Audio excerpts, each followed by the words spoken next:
This podcast is different. Big thanks to All Squared Podcast, my good friend Rob Franks III, and Mike Lou for doing all the amazing editing and making this thing look epic. The new set is great. You guys should go out there, subscribe to All Square Podcast, check that out. This is a great conversation with Rob and John Gilbert and I, and we get deep into some cool stuff.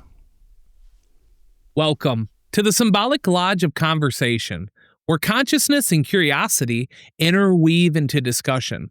This is All Square Podcast, collabing with my brother from another mother, Jon Majerowski, host of UFOs on the Level. We brought an exciting guest here in the Symbolic Lodge of Conversation. He's a veteran. He's been a Mason off and on for over 20 years. He's an author on 2 amazing books, and we're going to learn more about the Emerald Tablet and how it's not as above, not as below. This is the story of my brother, of our brother, John Gilbert. John, thanks for being on the podcast. Hey, thanks for having me. The studio's great. I love your show, and I love what you're doing. I really believe what both of you guys are trying to do. I believe in that, trying to get these messages out, trying to talk about Masonry to a broader audience. John and I, we did a podcast. Yeah. It's been a little bit of a time ago. Yeah, it was a few months ago. Yeah, a few months ago. I think I love the feedback you got online from people who are really interested.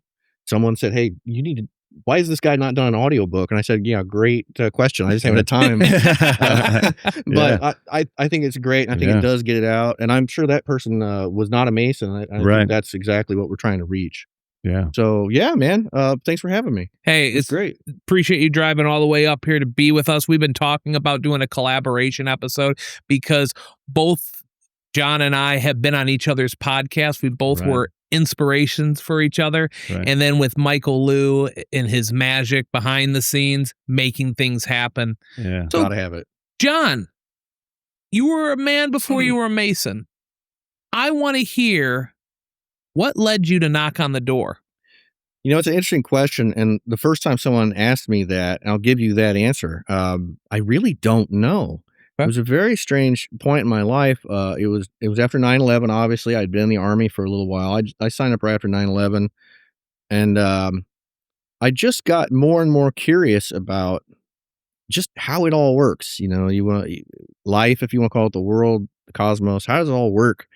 And I got to a point where secrets irritated me. I wanted to know the secrets, whatever those secrets were. I started working in intelligence right around that time. And a lot of doors open, a lot of veils are lifted, and you're like, oh, that's how that works.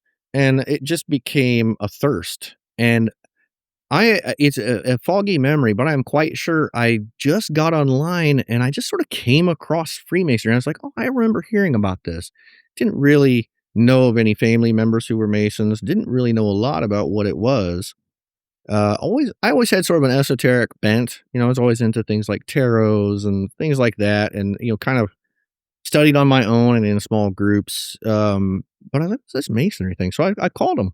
I think it was a call or an email, and they said, "Get a hold of us," and I did. And the next thing you know, I'm taking my degrees at Paw Paw Lawton Lodge number 25 in Michigan, Michigan. And the experience was, as most of us know who've done it, the experience was a combination of eye-opening, but also it felt like memory. That's a very strange thing. I thought we talked about that. I felt the exact same way. We did. Yeah. And, there's all kinds of, symbolic things, grips and signs and stuff, and anybody can read that stuff online. But when you actually experience it, it felt like I'd done that before. Like I was home is the feeling I got. Like I felt like I was home. Yeah. Home feeling. Yeah. Like a homey kind of feeling. And then met great people who understood like what that feeling was. And very interesting. Yeah. Well, how old were you at the time when you got into Masonry, and what led you into the esoteric journeys of symbolism and understanding that made it feel so memorable? That's really great question. So I got into Masonry. I was in my 30s and getting into Masonry because I was a little bit older, joining the Army. I'm 52 now, and I got in Masonry in 2005. I think that's when I was raised a Master Mason. Beforehand, if you want to dive right into the weird stories, I'd always been interested in, the esoteric. Like, how does this really work? And I had forgotten for years. I only recently remembered in the last couple of years. I remembered that I had a near-death experience when I was 3. Okay. And, let me tell you, there was something rather than nothing. Let's put it that way. And there's lots of NDE videos out there, and you can see people's experiences. Mhm. And they aren't always a great experience. I mean, mine was the experience itself wasn't necessarily good or bad, but when I recovered from the experience, when I was all well again, I was sort of angry. I was an angry child. I was an angry youth. I was rebellious. It felt uncomfortable just being in my own skin. Just really kind of a troublemaker for a long time. And I didn't really know why that was for a very long time. It was only a recent memory. I was like, oh, it started right there at the NDE.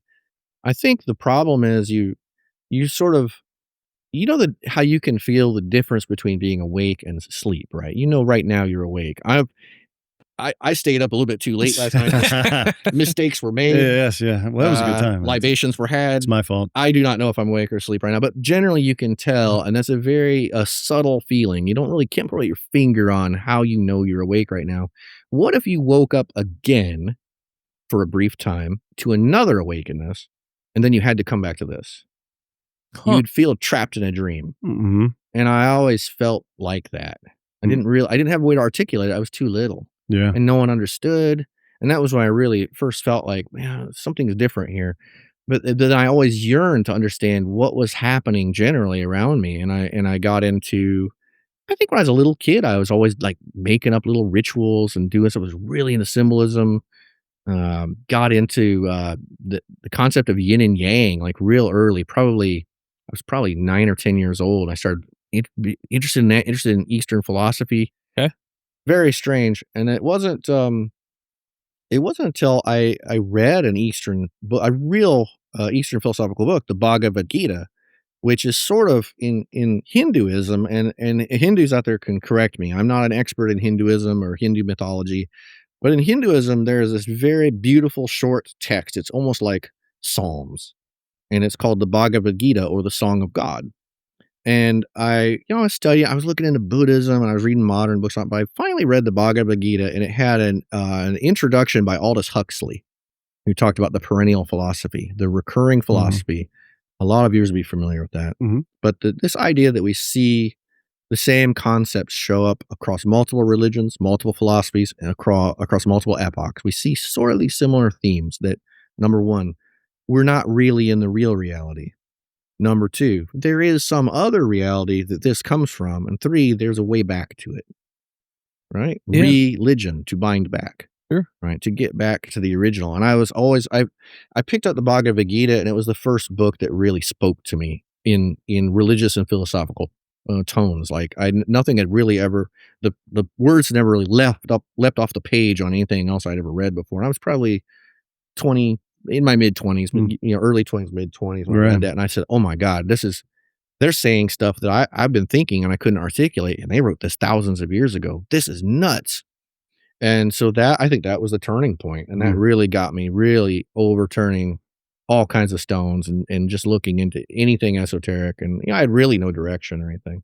It would, could we say that it would put you in mind of kind of Carl Jung's collective unconsciousness with symbolism and how everything has a universal symbolism? I would say I didn't know enough about Jung at the time, but yes, I would agree with that. That I had this inkling.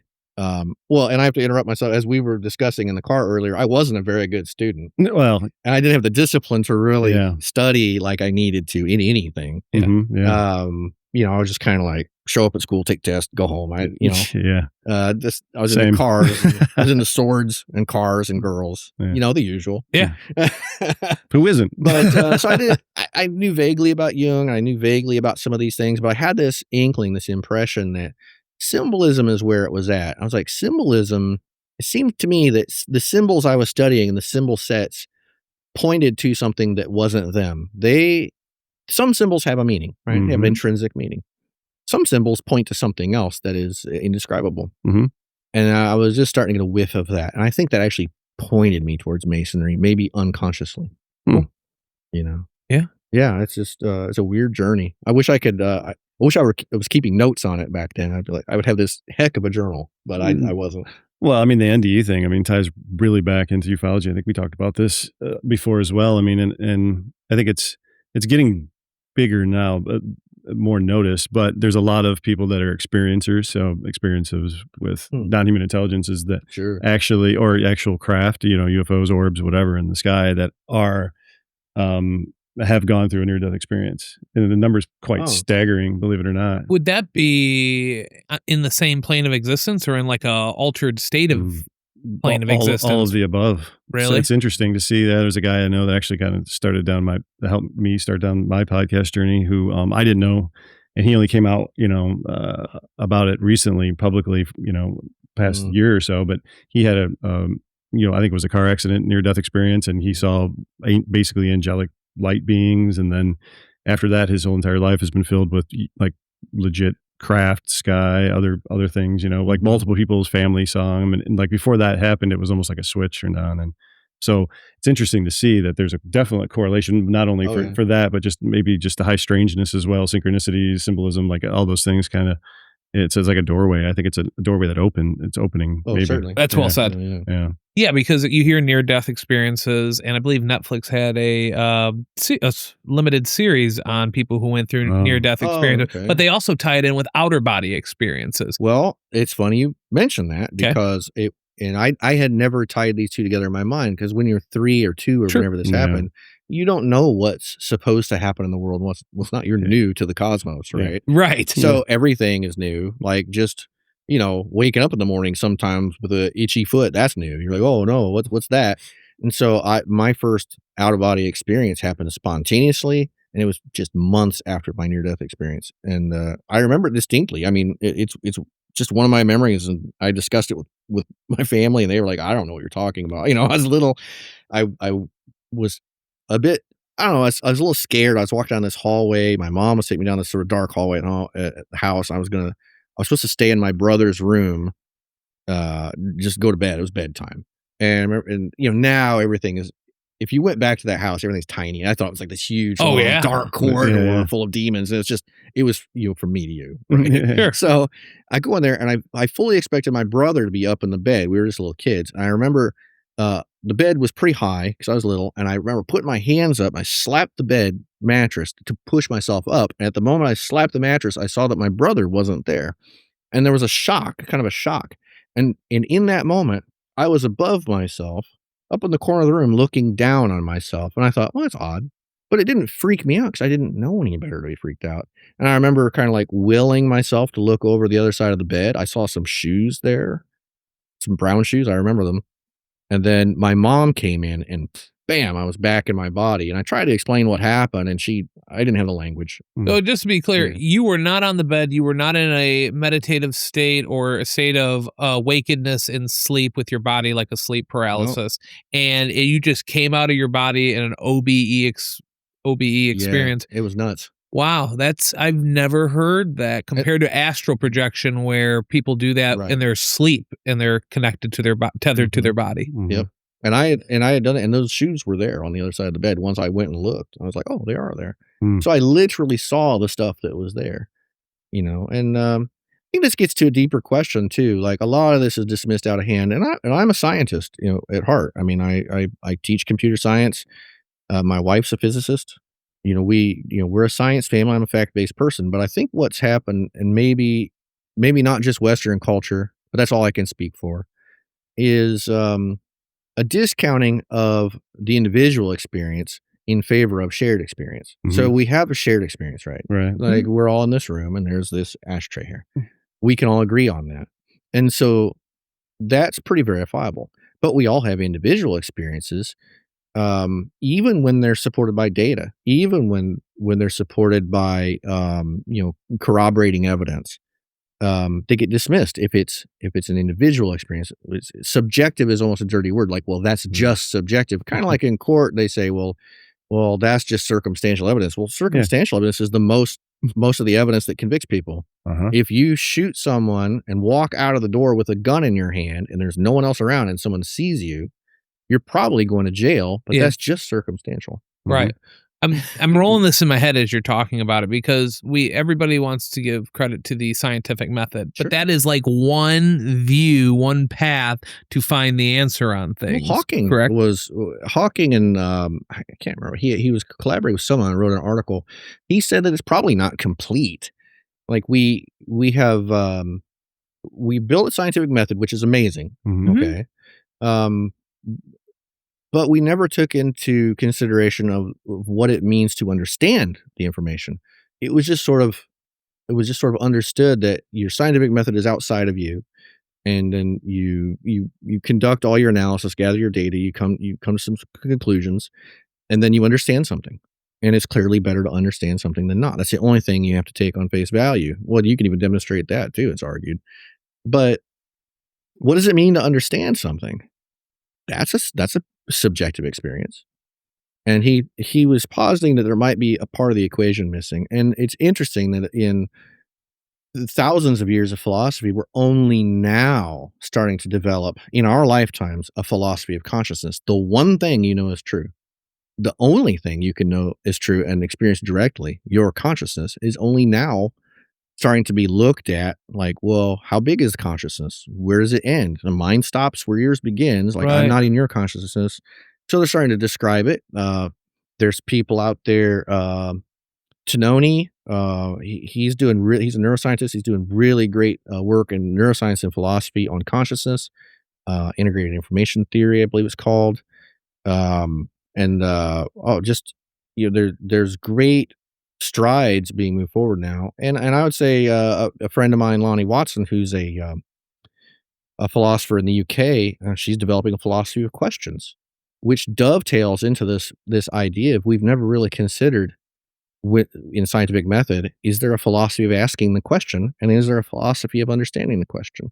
We really haven't done that. There's so much more to discover and so much more to understand in the world out there, in the work of people like Lonnie and Tononi and these guys. You know, they're out there really working. There's way more to come in this. That's really exciting to talk about, because it keeps resonating in the back of my head when you said when you were younger in that house, going down that hallway, which was dark and scary, and the altered state of reality in your consciousness at that time would probably be different than if I was in the same age going down that. Yeah. So understanding that consciousness is not just a similar experience for all, and it can be altered, because you've heard people perform, and this is not in Masonry, this is in other esoteric schools or magic rituals that are not tied to Masonry.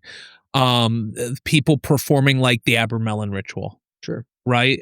And Michael will be able to put a disclaimer what the Abermelin ritual is. It's a long one. Down there. It's a very long one. It's a long one to read, let alone perform. Exactly. There's a great horror movie called The Dark Song. What a great movie. What a fantastic. Probably Go watch it.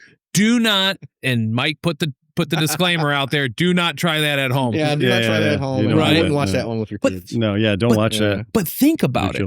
Yeah. The woman, not spoiling it, this woman wants to contact her holy guardian angel. And she goes through this old grimoire, this old living spell book, and performs these certain rituals of meditation, prayer, eating, isolation from people. And guess what? We are social beings, and to be able to perform that and wake yourself up and cold showers and all this other, it really portrays it really well. That alters your state of consciousness. That can alter your state of reality. And if I was in there compared to when she goes in there, she might see things that I don't. Yep. Now, would you say, is it real? Well, we need to define what is real, right? Because she might see things through her eyes that I cannot, right? Because of my state of consciousness. Sure. So I hope that ties into like what we're collectively talking about. Yeah, I mean, it does. That's and I don't know, John, if you want to jump in there. But we've talked about this stuff before. Right. Well, yeah. And then the other part about that is the shared collective experience. When you have collective consciousness, through ritual or group meditation, things like that. I mean, things that you get a group of people together. In my mind, I think it kind of amplifies it, right? Just like in any, people, church or any type of synagogue, whatever, right? When you're in there, you're kind of in a way, everybody's doing it individually, but there's that aspect of it, I think, that attaches to the collective consciousness. And then I think that's more of a beacon or more of a, an amplification of yourself, but with another person, which is interesting when you think about, because we're all collectively sharing the space, but we're not, engaging it in a way that's, to a set goal. If you have that set goal and you have that type of, Like a and focus. the focus that you could try to do that. And that's where a lot of the early contact, they called it CE5 or, was just about to things. say that. Yeah. Same kind of thing, right? Where you have a collective, we tried it a couple times now, right? And we've had success and then we haven't, it just depends on everybody's, mood at the time, right? And Kind of a ritual, right? Yeah, it is, You would yeah. call it a ritual. And Yeah. it's really, we talked about this. You could ask me a question that made me think. You said you'd ask me about the tie-in or that junction between, say, ritual, magic, or occult kind of stuff, and extraterrestrial life. Right. And I was stumped for a minute. I'm like, well, what would be the tie-in? I'm like, well, if there is one cosmos and one creation, then all beings should be part of it. And if there is a hypostasis or an ether or an astral plane, well, pretty much all beings should be on that. And there are some ancient writings that talk about that too, that talk about talking to beings from far away elsewhere in the universe. Some of those writings are modern and purport to be antique. Ancient, yeah. So, there's several of them out there, but some of the ancient ones do talk about space travel and other beings who are not just necessarily angelic or in some other plane, but in our world. Just you can contact them. Absolutely. And if they're a conscious being, why not? They're part of the same cosmos, Right? Part of the same system. You would assume the physics is the same everywhere, but that's a huge assumption, by the way. True. In physics, Yeah. we haven't really measured that, but we assume that the physics is the same across the universe.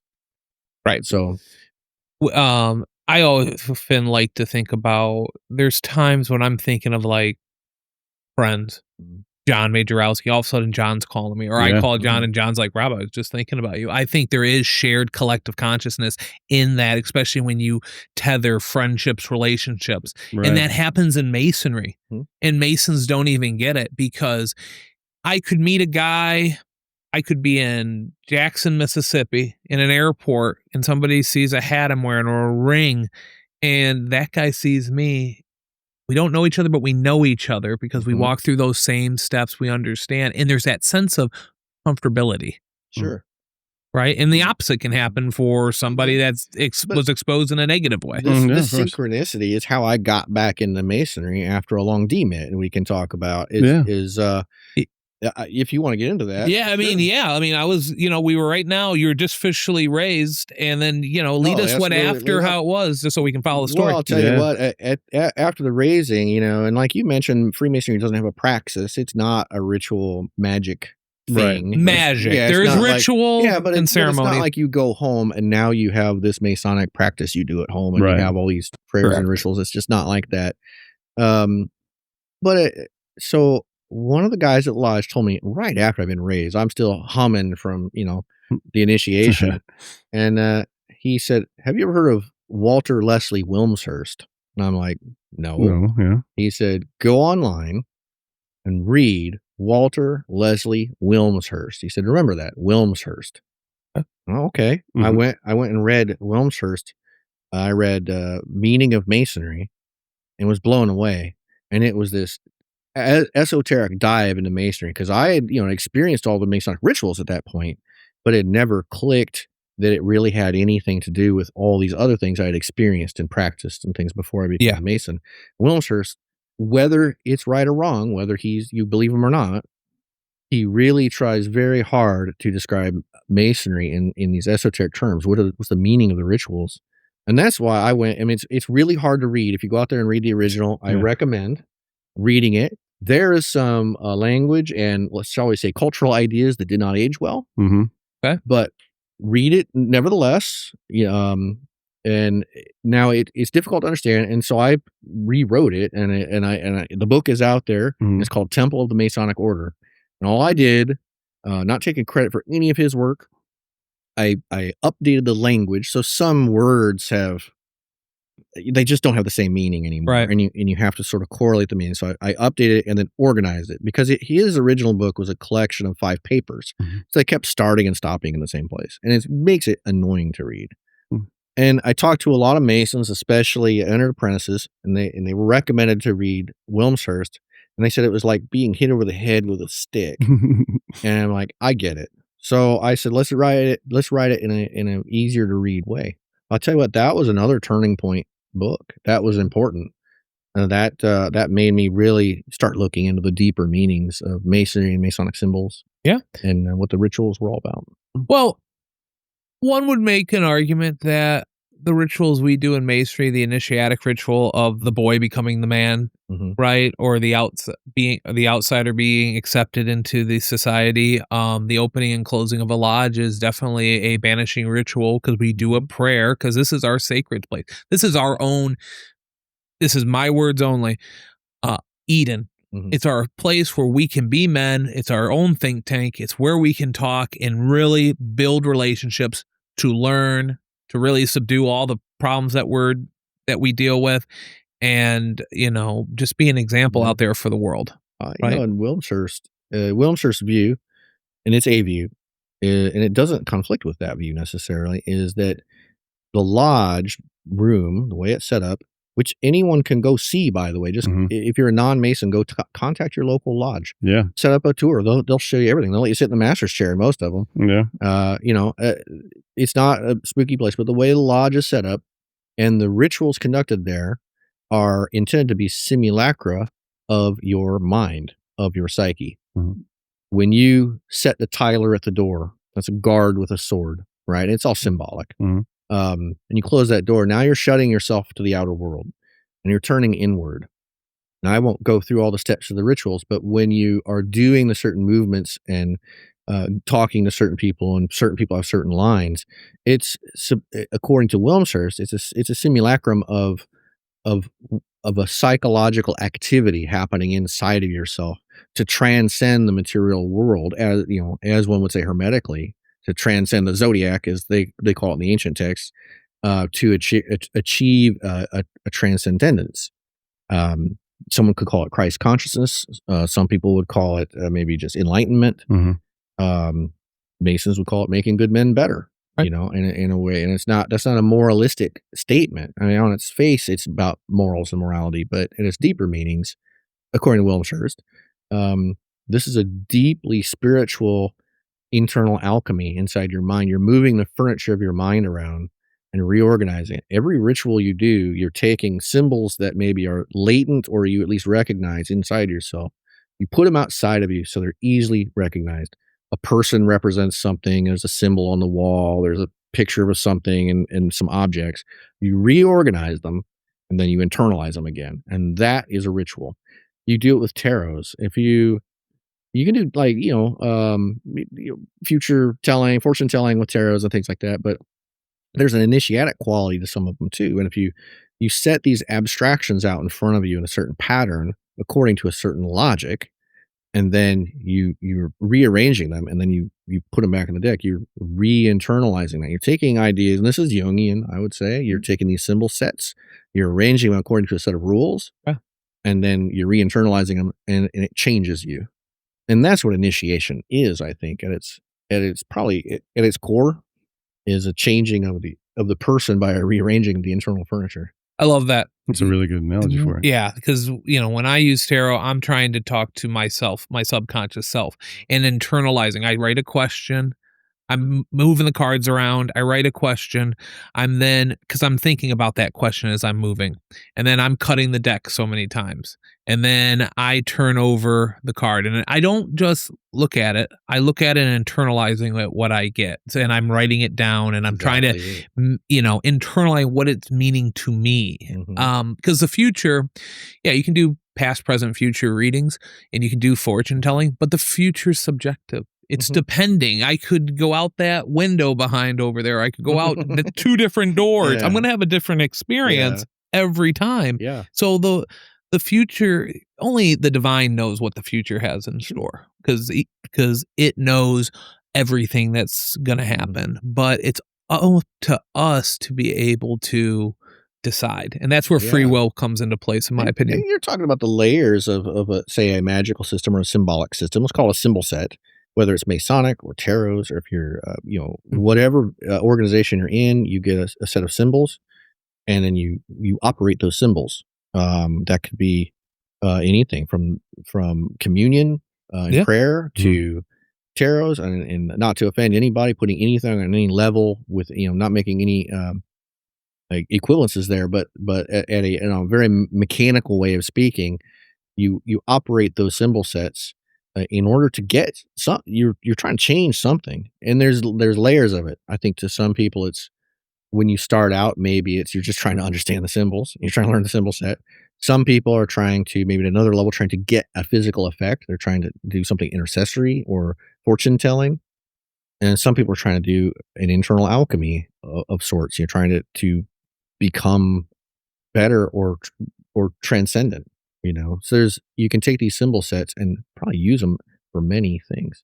I'm not saying one's better or worse. I'm just saying that that's probably what happens. You see people doing that a lot in their practices. The thing that ties into UFOs, I think, well, at least ufology and things in the sky that you don't understand, I think it's part of that as well. I think it's part of the awakening of that part inside of you. I mean, I don't think UFOs is a machine in the sky.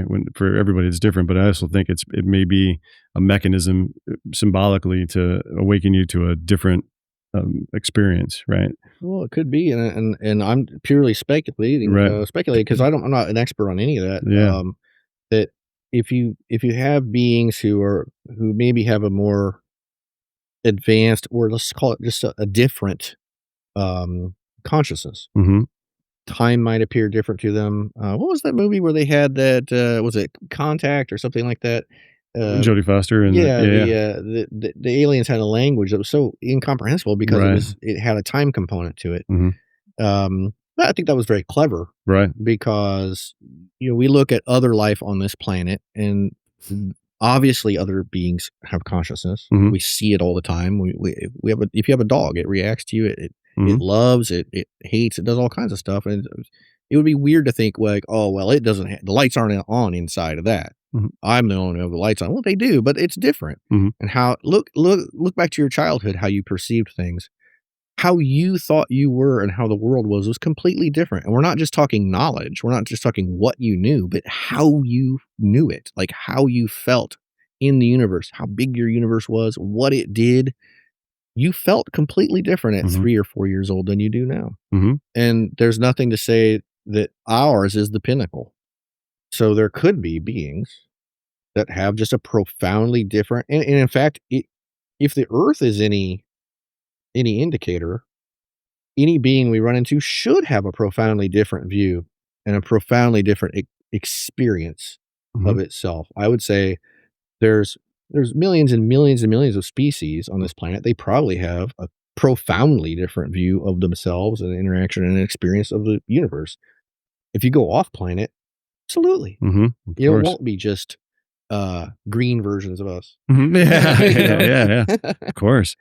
So I mean, I'm no expert on that. No. It's certainly an interesting exercise to stretch your mind out there and think about, and would they be more power? We always think in terms of power and exchange, but powerful, not powerful. It just might be that they see time, or they might experience good and evil differently. Right. Which I'm a big fan of. I've always looked at the existence of evil. If you want to jump into another subject, I'm a big fan of Jakob Brahma, a 16th century German philosopher. He talks about the feeling, the sense of good and evil is simply being derived from time, which I happen to think is very satisfying. He explains it like this. If God or Providence, the creator, is a unity, not differentiated from anything else, to experience anything, it's like spreading that unity, that to have you and me separate, having duality. It's like spreading that eternity across something, and that's we experience the time, almost like spreading butter on bread. So we're going to experience the entirety. We're going to experience the unity, but in different times. Some of it's good, bad, good, bad, good, bad. And our lives are like that. We're buffeted and carried between these ideas of good and evil. And some of the things we think are good don't turn out good, and some of the things we think are evil actually turn out okay. We're very poor at deciding between the two. But Jakob Boehme's idea, and he's got a whole library online you can just get to for free. Okay. I can't remember the URL at this moment, but you go on there and you read. It's hard to read. It's really hard philosophical stuff to read. But at its essence, it's like if you're experiencing no good and evil, you're not experiencing anything. You're experiencing unity. You know, whether you call that enlightenment or nothingness or non-existence, whatever, I don't know. But if you take the unity and turn it into creation, of course you're going to have good and evil. It's a function, it's a feature, not a flaw in the system. John, in ufology, are there certain set of symbolism that are consciously over and over again seen, and do these certain symbolisms, if there are there,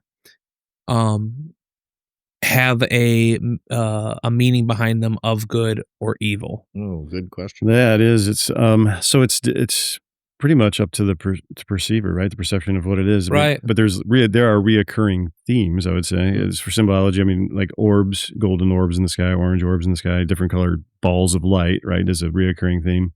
For the longest time, there was disc-shaped lenticular craft, right? So classic flying saucer, right? So that's triangles where there was a definite flap in the late 90s, early 90s actually, of black triangles in the sky. So would that be kind of like the Phoenix Lights? Yeah, the Phoenix Lights, that kind of ticks off a couple of those boxes. It was just kind of an orange set of orbs, but some people did say that they did see a massive black kind of triangle boomerang shaped kind of craft at that time. There was, you've seen videos and stuff, but it's mainly just a set of lights, that you've seen. So there's that. And then of course, the gray alien with the big almond eyes and sure. That's another thing that people see. It was like the Whitley Strieber book that kind of shocked everybody. And, that's kind of the image that's on,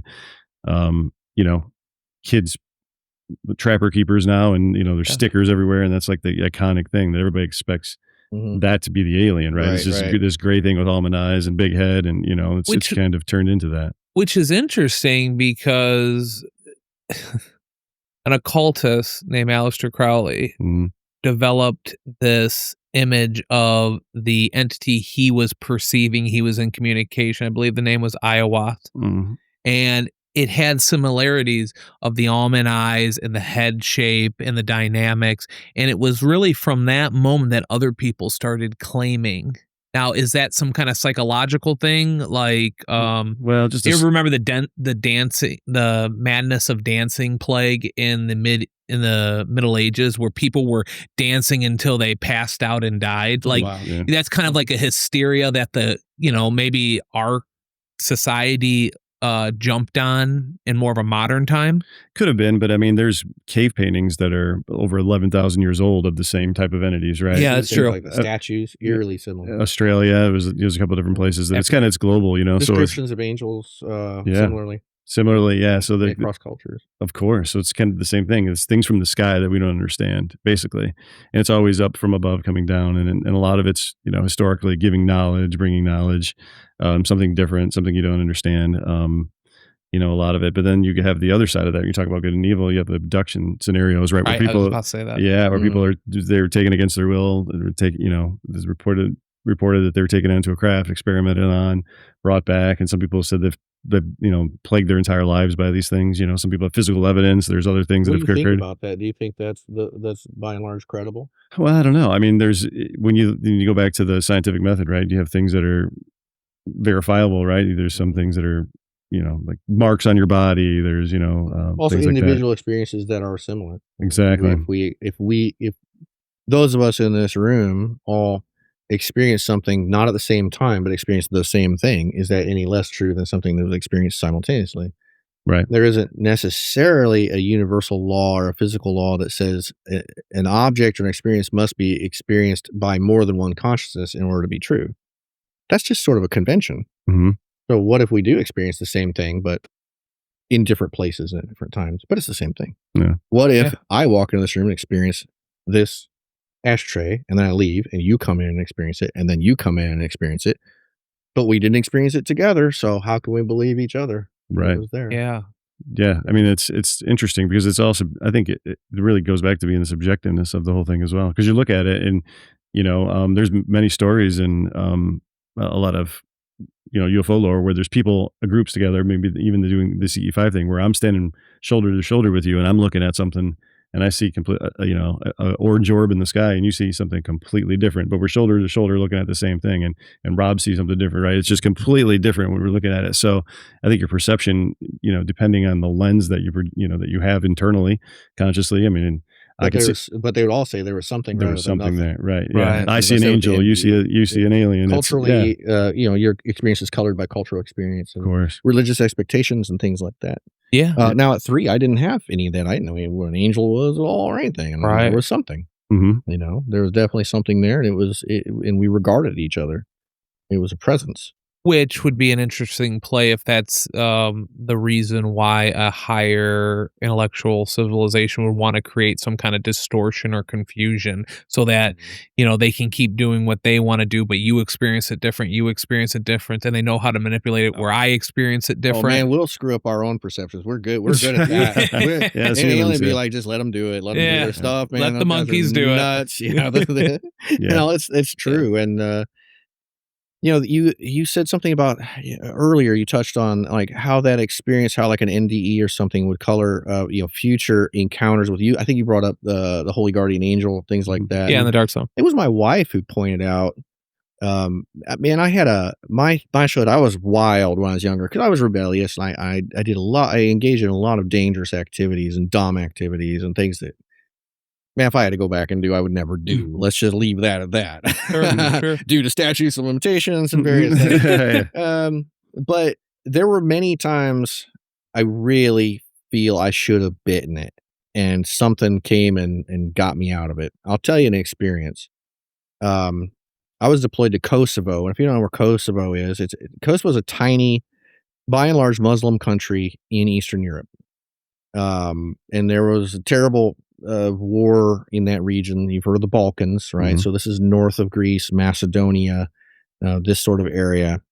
That it saw, mass graves. It was a terrible war, and NATO and the UN went in with peacekeeping force. So I was part of the 12th rotation of that peacekeeping force, and I was an intelligence guy at the time. I was the collection manager, so I controlled intelligence collection for the Eastern Battle Group in that country.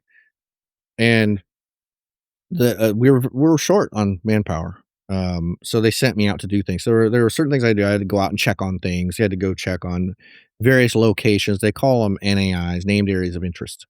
You're looking at certain activities. Are there riots going on? Is there anything on fire or anything? And by and large, the country's calm. It's not a terrible place or anything. I really love the place and had really good friends there. So I went out to this one particular place to observe a thing, and that's really all I can say about that. So I'm standing there. I'm on an overlook. It's just peaceful, and I'm by myself. I'm in civilian clothes. I'm in a civilian car. I think I'm in a Toyota Land Rover or something, And I do my observations. So I'm getting ready to go back to my car, and I turn around, and the car's 50 yards away. It's not terrible far. But I was like, oh, look, there's a bunch of old sandbags, and there's some old barbed wire sticking out of the ground. Oh, this is an old fighting position from the war. And then it's like, there's things called doctrinal templates. Okay, this is how we understand foreign militaries. So you get a doctrinal template. That is a drawing of how your adversary should set up their defenses and do different things. They have doctrine. How do we conduct an ambush? How do we conduct a defense? How do we do these various things? We have doctrines, right? And then I just remembered a page from some Russian doctrinal templates. I was like, oh, this is a motorized rifle company defensive position. And I was like, oh, I'm where the minefield should be. Oh, no. And yeah, the war was a long time ago, but every spring we had what was called hand grenade season. So whenever the spring rains would come, all the hand grenades and landmines would wash up to the surface.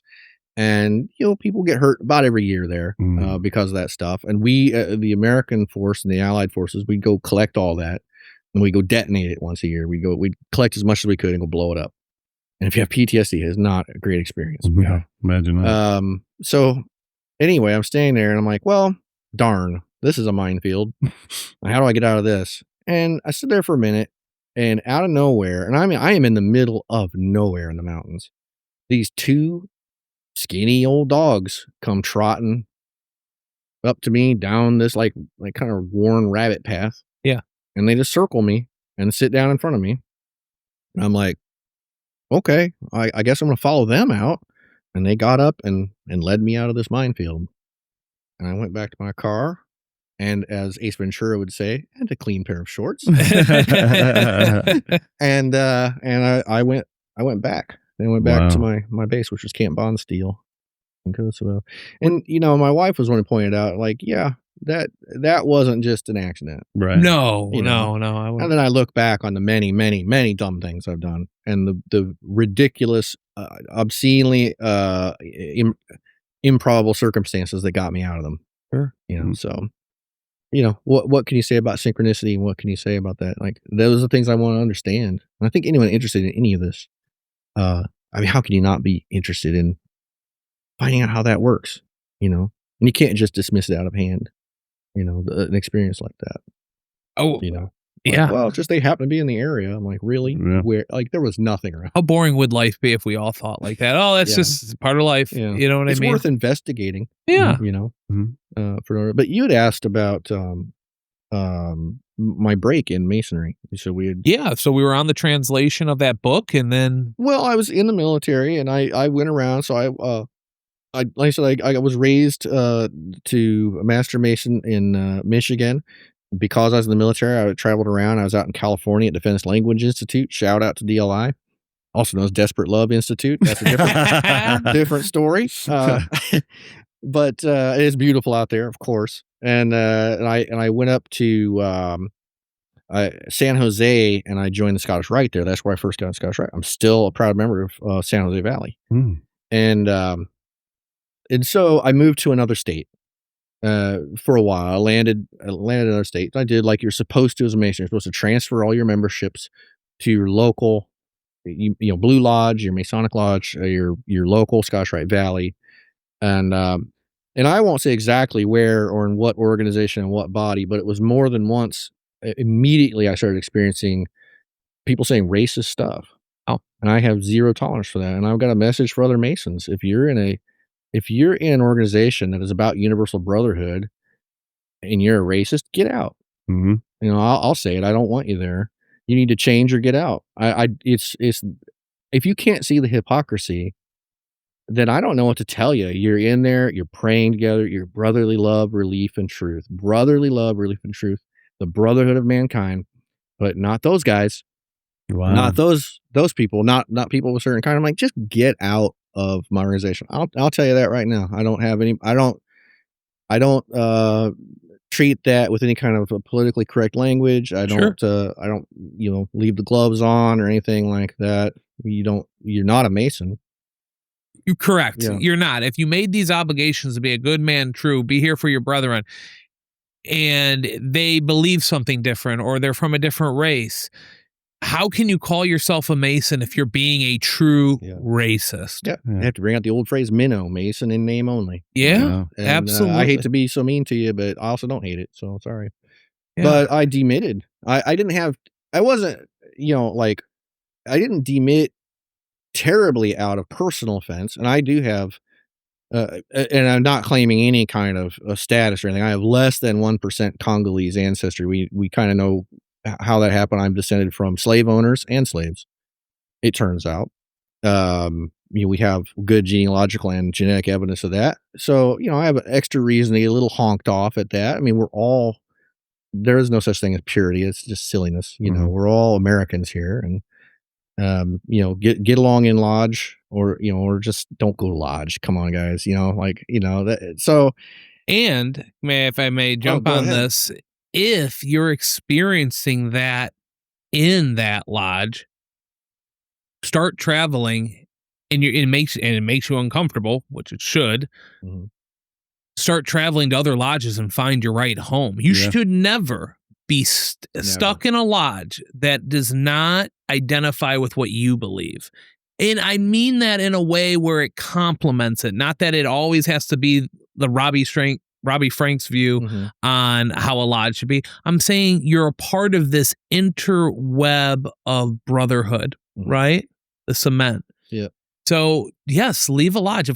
If you're going through the lines and the past masters are just not open to anything, or they're not giving you the proper respect, and you're just going to become the worshipful master and sit in the chair while those guys run the lodge, what's the point? Yeah. Right? Yeah, you're just a drone. It's serious. And that's, everyone's looking, there's lots of books, lots of podcasts about why the fraternity's shrinking. Well, I've talked to my kids, and I talked to people my son's age. My son's 30. He's like, I don't want any part of that. And it's like, yeah, I get it, man. So, but one of the reasons I demitted at that point is I was busy with my military career. I was busy with lots of other things. I was like, I can't deal with this right now. Like, you shouldn't have to deal with your lodge. Right. Yeah. So I demitted. I got zero response from that lodge. Didn't get a demit letter. You're supposed to get a demit letter and all that stuff. Wow. And I went about my business. And then, so here's where the synchronicity comes in. Years later, I'm getting ready to retire from the military. I retired at the end of 21, I think.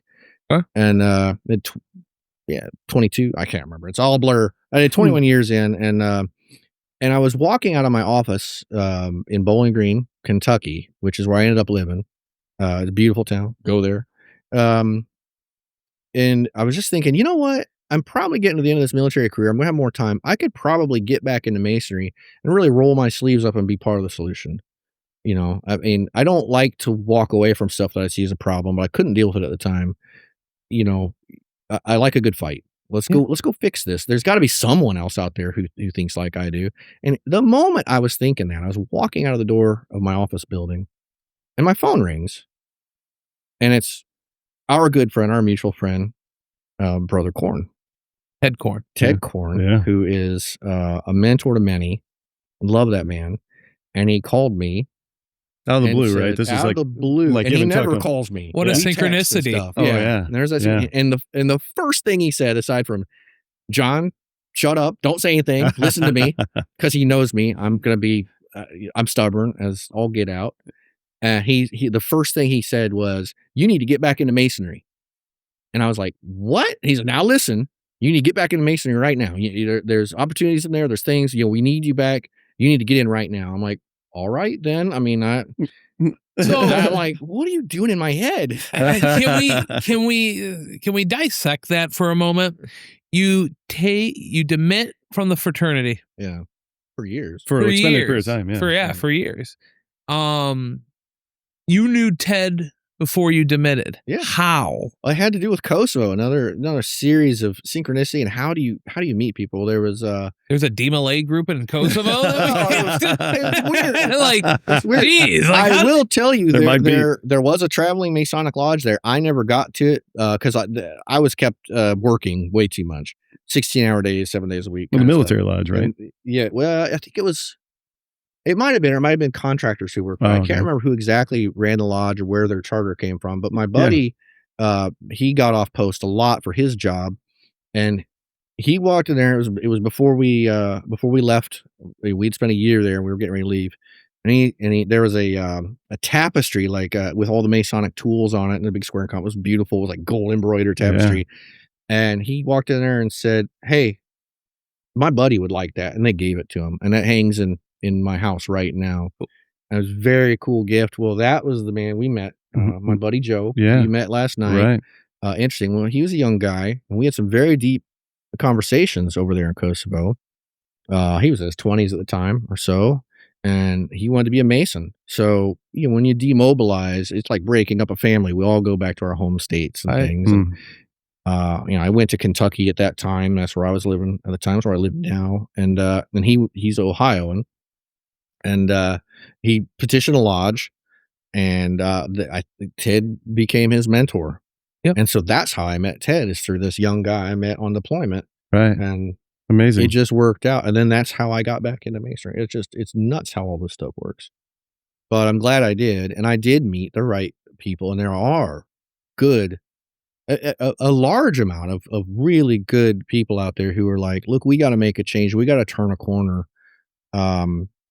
We can't have this sort of racism and sort of, and not just that, the sort of old way things have been done. Sure. I know of and not to speak too disparagingly of anyone, but just as an example, there was an incident where a couple lodges were meeting in the same building. One of the lodges kind of made a mess, just spilling stuff and being weird. It wasn't great hygiene in the lodge. Mm-hmm. The other lodge made it a point to come on that lodge night to have a word with them about it.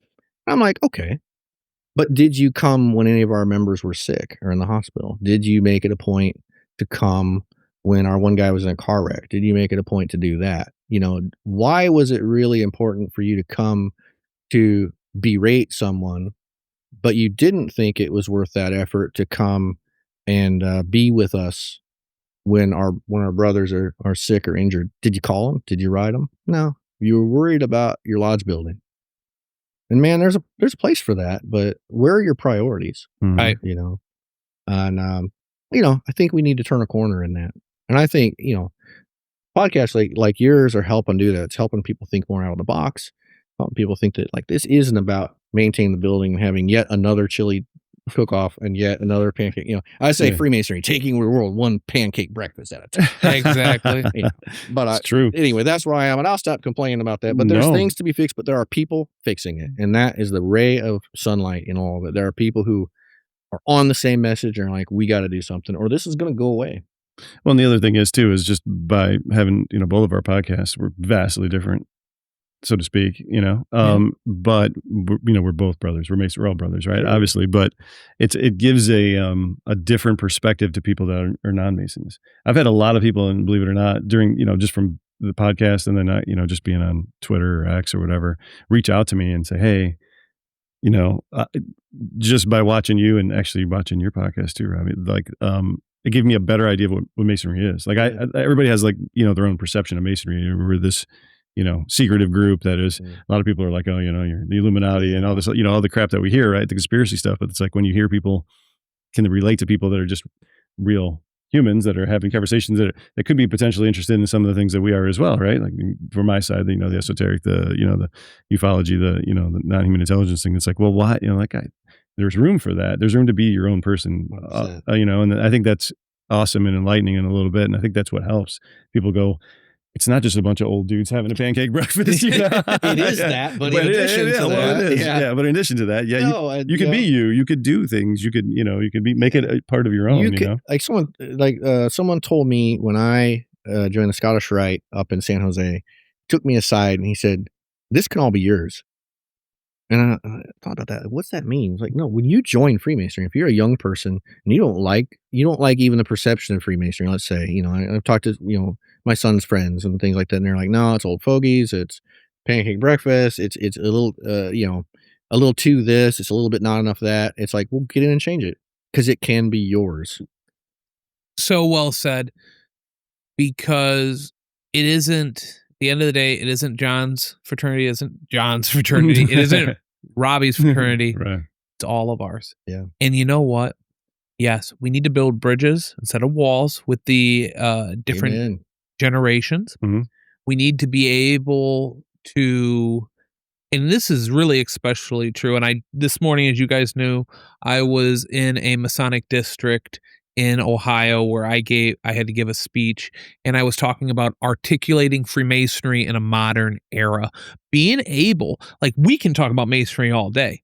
What about the non-Masons? Because how many times do we see men who exemplify what the fraternity is? But we're not soliciting, all right, but be able to have discussions of, oh, hey, Jeff, how you doing today? And he says, well, I was at my lodge and I was helping out in the community. I don't know. Do you know anything about Freemasonry? And they said, 9 times out of 10, they'll say, I know, I've heard of it. I just don't know what it is. Mm-hmm. That's your moment to talk about it. And it's so important for men's mental health in being here so that the enemies of Freemasonry, because in America, we do take this fraternity for granted. Mm-hmm. You never know what that conversation can do. And you can even go on and say, hey, I can't invite you to join. Right. You have to join on your own free will and accord. You have to knock on that door for yourself.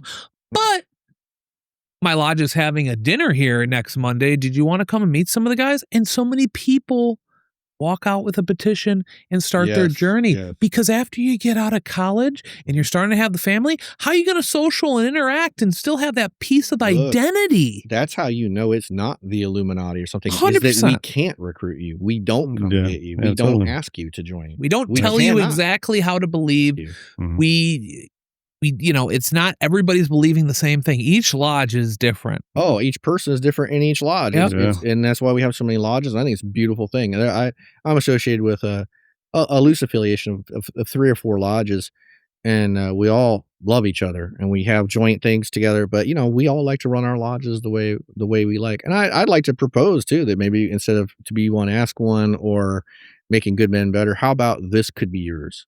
Well, that's I love it as a logo. Because literally, as I was just talking about the older men who need to listen to the new people coming in, the younger men have to be able to put their blueprints on the table, show if they have an event or an idea and a concept, show them how to get from A to Z. Yeah. And be respected. Plan it out. Yeah. Not be dismissed because that's not the way we've done it. Correct. Well, Freemasonry was an innovation when it was created. And for the younger men, being open to feedback on how to make it better. Because if you can show them, then you can change this fraternity and make it what you want. It's worked for me for 13 years. I'm always sitting here, and John's always talking with me openly, and everybody else who's been on this podcast and whoever I've met.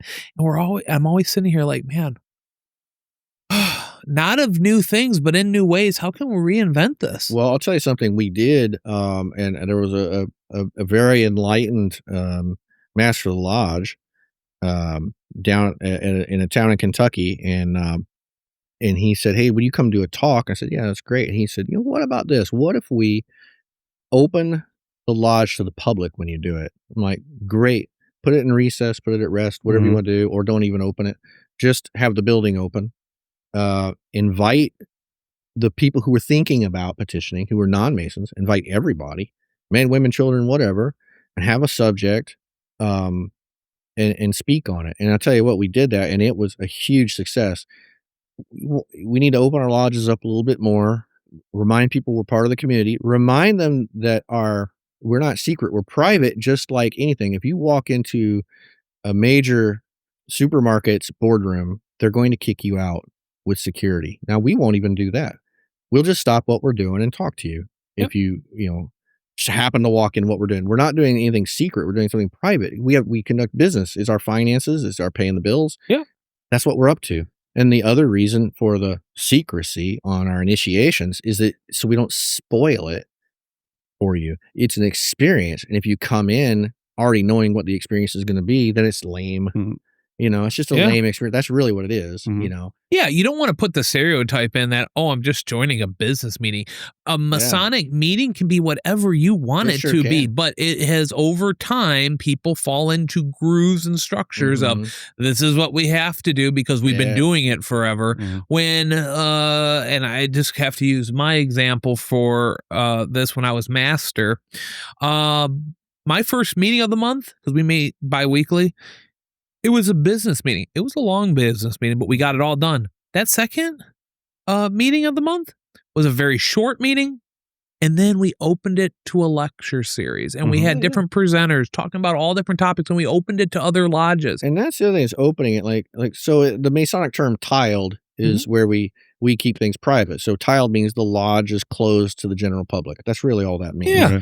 And so we had this problem in military intelligence world where we call it overclassification.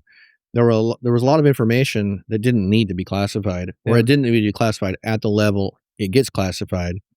But people are you're incentivized to classify it at a higher classification level because you don't want to be in trouble for accidentally releasing it or classifying it at a lower level, right? So there's a good incentive and good reasons to overclassify things, but you end up with a whole bunch of stuff that's so classified you can't get it to the average warfighter who needs the information because they don't hold the security clearance.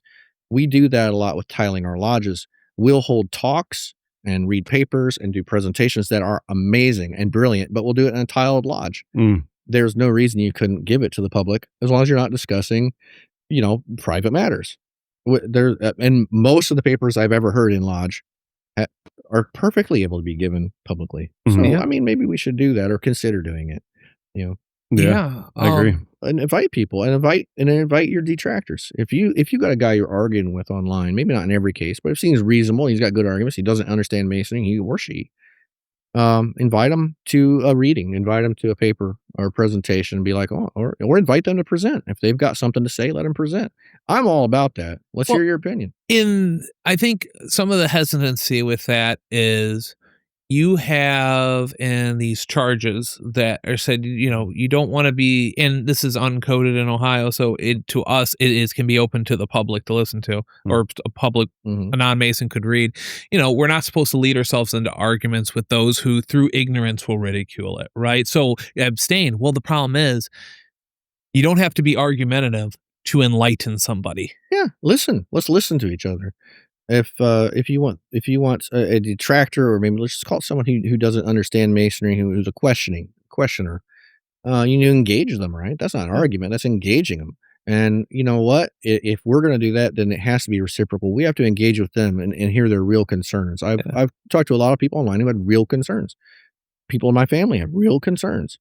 Like, what about this? What about this thing I heard? What about the Morgan affair? What about this? And you don't poo-poo them and you don't dismiss them. Engage them with that and be like, well, that is a real concern. And yeah, there are problems in Masonry. Not perfect. It's not perfect at all. We were saying last night that hospitals are where sick people are, not well people.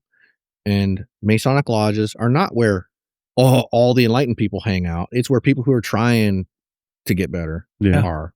And you're going to have all kinds of, activities. You're going to have some people who just they just aren't cut out to do it. You're going to have some people who get in trouble. You're gonna have some people who don't, but that's just everywhere in every church. And if you have a church member or parishioner who goes to jail, for example, do you shun that parishioner? You try to engage them. You try to help them. And, it's like, what are we trying to do? Like, if we've got do you as the general public say, well, that entire church is full of bad people then because that one guy did something wrong, But we seem to do it with societies like Masonry. One Mason does something wrong. We're like, there you go. I knew it. Masons were all diabolical and criminals. And then don't quote me on that. And then you also have these people who think they're so smart that they hid a camera in a lodge and tried to expose the secrets. Well, I don't know which Masonic author said it in his book, but I can definitely, and credit to that Masonic author who said this.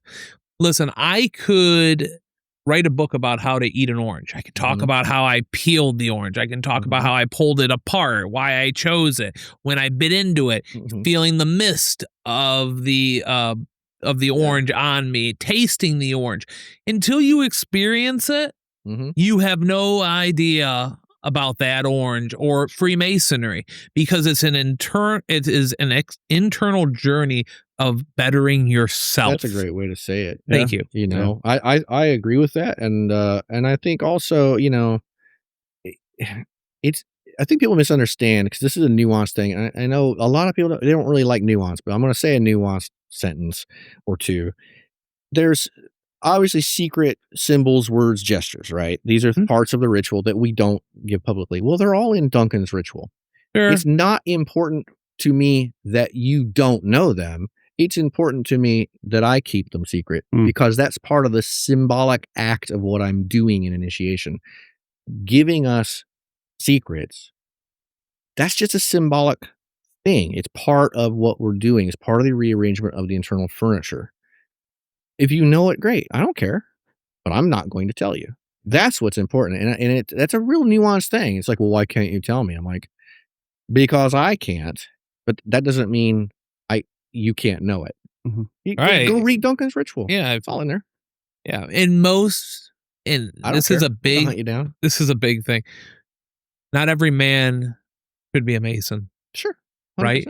It's only for those few who are truly seeking it and finding what the fraternity has to offer, because there are secrets in the fraternity, and that's what builds our relationship. And that's not to disparage anybody who's not on that path. I mean, a lot of people have different paths, and a lot of people just aren't on that path, and that's fine. I think we get a bad rap for maybe being if we're a secret organization, we're on some high Phoenician tower and being condescending to the plebeian, the unwashed masses, the non-Masons, they'll never understand. It's like, no, it's not like that. I mean, you really have to take a big old spoonful of humility to look in the mirror of yourself and be like, wow, man, I need some improvement. And I am there. I'll tell you, as a Mason, I'm not like, I'm a Mason, therefore I am XYZ. It's like, I'm a Mason, which means, man, I got some work to do. Yeah.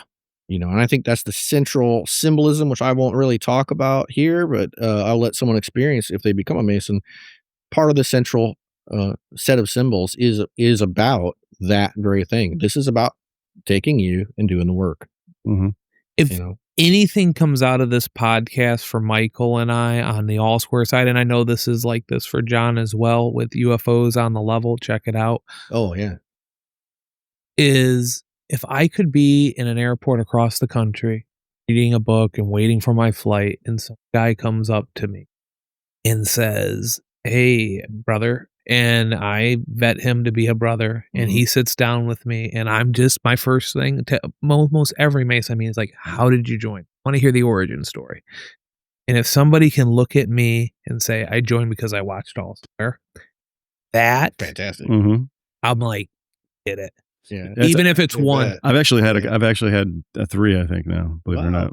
Three guys. Yeah. Thanks. Great. Yeah. I mean, it was interesting. I mean, I actually wrote their home, like what came to be their home lodge, and said, hey, you know what, this guy, we've been talking back and forth for a while and he's interested. And like I said, I don't know him personally. I know he's there, obviously go through your whole thing, but hey, he's interested in, give it a shot. And then there's a couple guys that it's interesting to see going from just, learning Masonry through me and through our, different, people, our world, and then, going through, and then it was really fun for me to like talk to them through each degree. Like, okay, you're under apprentice. So what do you think? Oh man, fellowcraft. Yeah.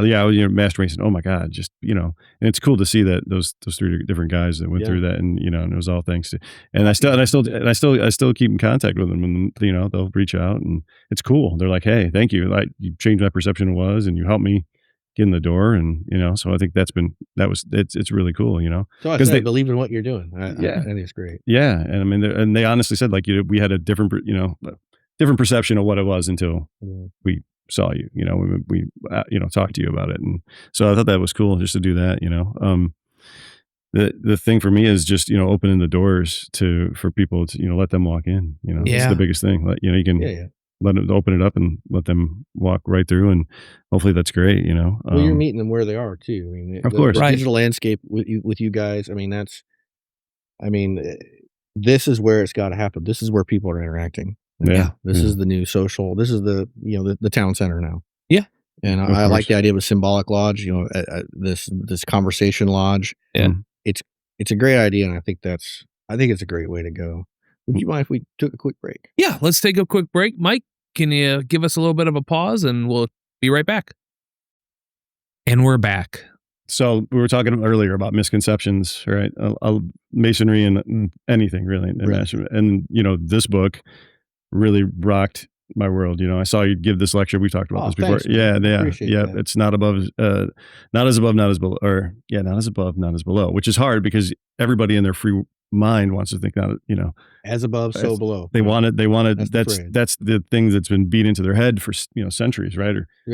Pretty much. And even when you tell people that's not the case, they just look at you like, no, you're telling me the sky's not blue, right? This is not so. I've based my entire, my belief system and everything on this, and people are, hermetic, followers and stuff. And it's just amazing how you being a linguist and had a passion for it to be able to find the actual text.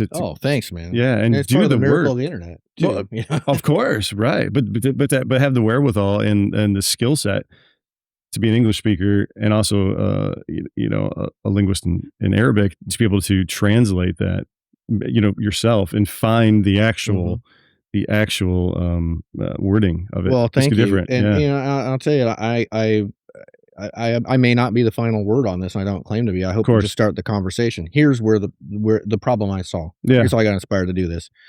For people who aren't familiar, you probably heard the phrase "as above, so below." It's this sort of mystical, magical phrase. It comes from something we call the Emerald Tablet, which is a 15-line poem of Hermetic philosophy from somewhere probably pre-3rd century. Okay. Yeah. And Hermetic philosophy is a Greco-Egyptian sort of amalgam, a sort of a religio-philosophical set of ideas and a cosmology and things. So there's a distinction. There is original or from the era of antiquity, Hermetica and Hermeticism. Okay, so there's a set of texts we have from 300 BC, 380 that are considered Hermetic texts. They talk about Hermes Trismegistus. You've probably heard of this. Hermes Thrice Great, etc. But then that was studied in the Middle Ages a lot, especially when the Greek texts that had been lost to Europe for a while came through Baghdad. They were actually translated into Arabic, and they were saved essentially by the Arabic-speaking world, the Arab scholars, by and large. And they started coming back into Europe in the Middle Ages, and then those were translated into Latin and other languages so they could be studied. And you get this sort of infusion of Hermetic thought into Western esoteric tradition. People who squint really hard at Freemasonry can see some Hermeticism in there. Right. Rosicrucianism, these sorts of vibes, right? So you'll see a lot of people say Hermetic. But here's the problem, is that in the late 1800s, there was this set of ideas coming out of Europe called New Thought or New Think. And that sort of became the New Age movement. And there's a whole set of language with that. And it was quasi-scientific. It was vibrations, it was frequencies, energies, crystals, right? You won't see that in ancient Hermetica, right? It just was a world they didn't know. They talked about nous, which was like the divine mind, spirit, knowable God, the unknowable God, these sorts of philosophical concepts. You don't see energies and things like that. But what happened after about 1900 is that just became Hermeticism.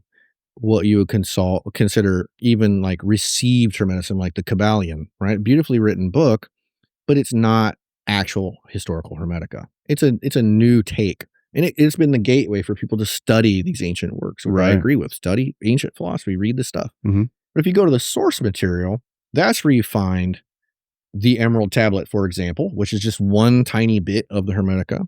It's popular for a couple of reasons. One is it seems to have a balance. It has this universal feel to it. The sentences are well balanced. And this is where we get that phrase, as above, so below. And I argue that we don't actually.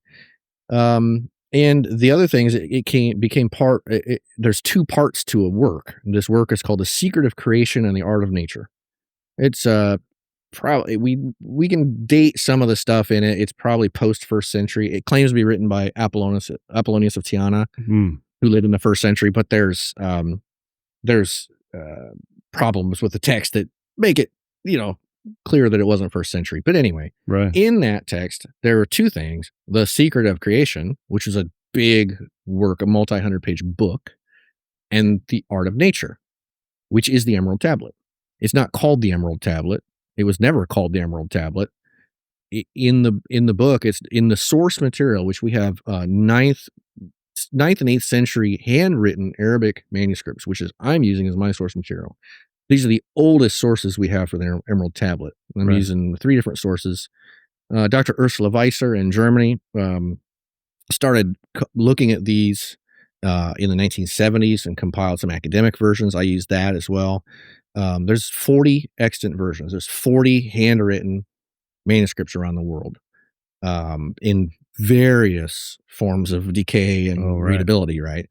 I've got 3 of them that I can access. I don't own them. That'd be crazy. But if you want to send me them, send them. So you go back to the oldest source text we have for this thing we call the Emerald Tablet. You find out a couple of important things. It wasn't called the Emerald Tablet. It was called The Art of Nature. It says that it said it right on the tablet. That Emerald Tablets were a general term, some would argue, for the soul. It's anything sort of sacred in Hermetic speak and Greco-Egyptian. Anything written by the gods was written on a blue or emerald or green tablet. That was a symbol, right? We're not saying there is the Emerald Tablet, and we're certainly not talking about the Emerald Tablets, which is a book, right? The Emerald Tablets of Thoth or Thoth. It's just a book, and that's a modern book. It's a work of fiction by and large. Sorry, guys. Is that where we get this mystical figure of Hermes Trismegistus? Hermes Trismegistus is actually a historical figure in Hermetica, but when you translate the Emerald Tablet anyway, which is only one source of his name at the very end, you find out that it's not Hermes thrice great, with Trismegistus from the Latin translations. It's Hermes thrice wise, which incidentally, written in Arabic, is morphologically exactly like the phrase Hermes triangle of wisdom, which is very interesting. It is very the interesting. word thrice and triangle written exactly the same way. And it turns out in ancient Syriac, where this probably came from, it's the same as well. And it's written the same way. And I don't speak ancient Syriac, but I had to look up some things because this is probably either from Syriac to Greek or Greek to Syriac or several iterations of that, and then into the Arabic. And then in older translations, you find the Latin. And this is where we get eventually a paraphrase of a line that is incorrect, that was generally translated incorrectly. The incorrect translation, because of various reasons that I could go into about the nuances of Arabic, is the misunderstanding of a word, a key word, and the misunderstanding that Arabic doesn't write the present tense to be like am. It doesn't, it says is or am. It just omits that in the present tense, and it made medieval scholars make a few mistakes. And they had this phrase, and I have a copy of it here. Yeah. They would say, and my Arabic pronunciation is a little bit off. Inna al-a'la min al-asfal wa al-asfal min al-a'la. And they translated that as the above is like the below and the below is like the above, which became as above, so below. Mm-hmm. Well, it doesn't say that. The word min, if you stretch the meaning really hard, you might be able to say something like, or as, you could say like father, like son, which is still not a direct correlation. It really means from. The above is from the below, and the below is from the above. It's reciprocal. It's reciprocal movement, and what that means to esotericists and stuff is I'll leave that up to them. But my point is that if we reduce the entire Hermetica to the Emerald Tablet, and we reduce the entire Emerald Tablet to this phrase that is also a mistranslation, a paraphrase of a mistranslation that was never in the work. It doesn't say as above, so below. It just doesn't. Then we think with that slogan that we just understand Hermetica, and it discourages people from actually reading the stuff, which you have to find. It's scattered all over. It's not all in one volume anywhere, but especially the philosophical Hermetica, not just the Corpus Hermeticum, but there's the Stobaean excerpts and various other excerpts that are out there. The Cori Cosmo, which is the version of the world. It's a very important Hermetic text. You can find it free online, open source. And I would argue that this, the Emerald Tablet, what we call the Emerald Tablet, is really just a condensed version of what Hermes is doing in that work, the version of the world. He's the one who ascends. He's the one who descends. Because if you read the Emerald Tablet, a lot of translations say like it ascends, it descends. You don't know what the hell they're talking about. Like what's ascending? What's descending? What's doing all these crazy things with these four elements? Well, when you understand how there was a real key word in here, it's amala. It is the past tense masculine. He worked the wonders from one, as all things were from one by a single move. And then you see a bunch of, I won't get too technical, but there's a bunch of attached pronouns. You could either read those it or he. Well, the whole thing makes sense when you just make it he. When you look that there's no reason to say it worked the wonders from one, which a lot of translations do. Right. It clearly says he worked the wonders from one. He did this. His father is the sun. His mother is the moon, because he was the father of talismans, blah, blah, blah. Gently and wisely, he ascends and descends. He surmounts everything. And then at the very end, you get this line, and I'll read it verbatim. This is my glory, and that is why I am called Hermes thrice wise.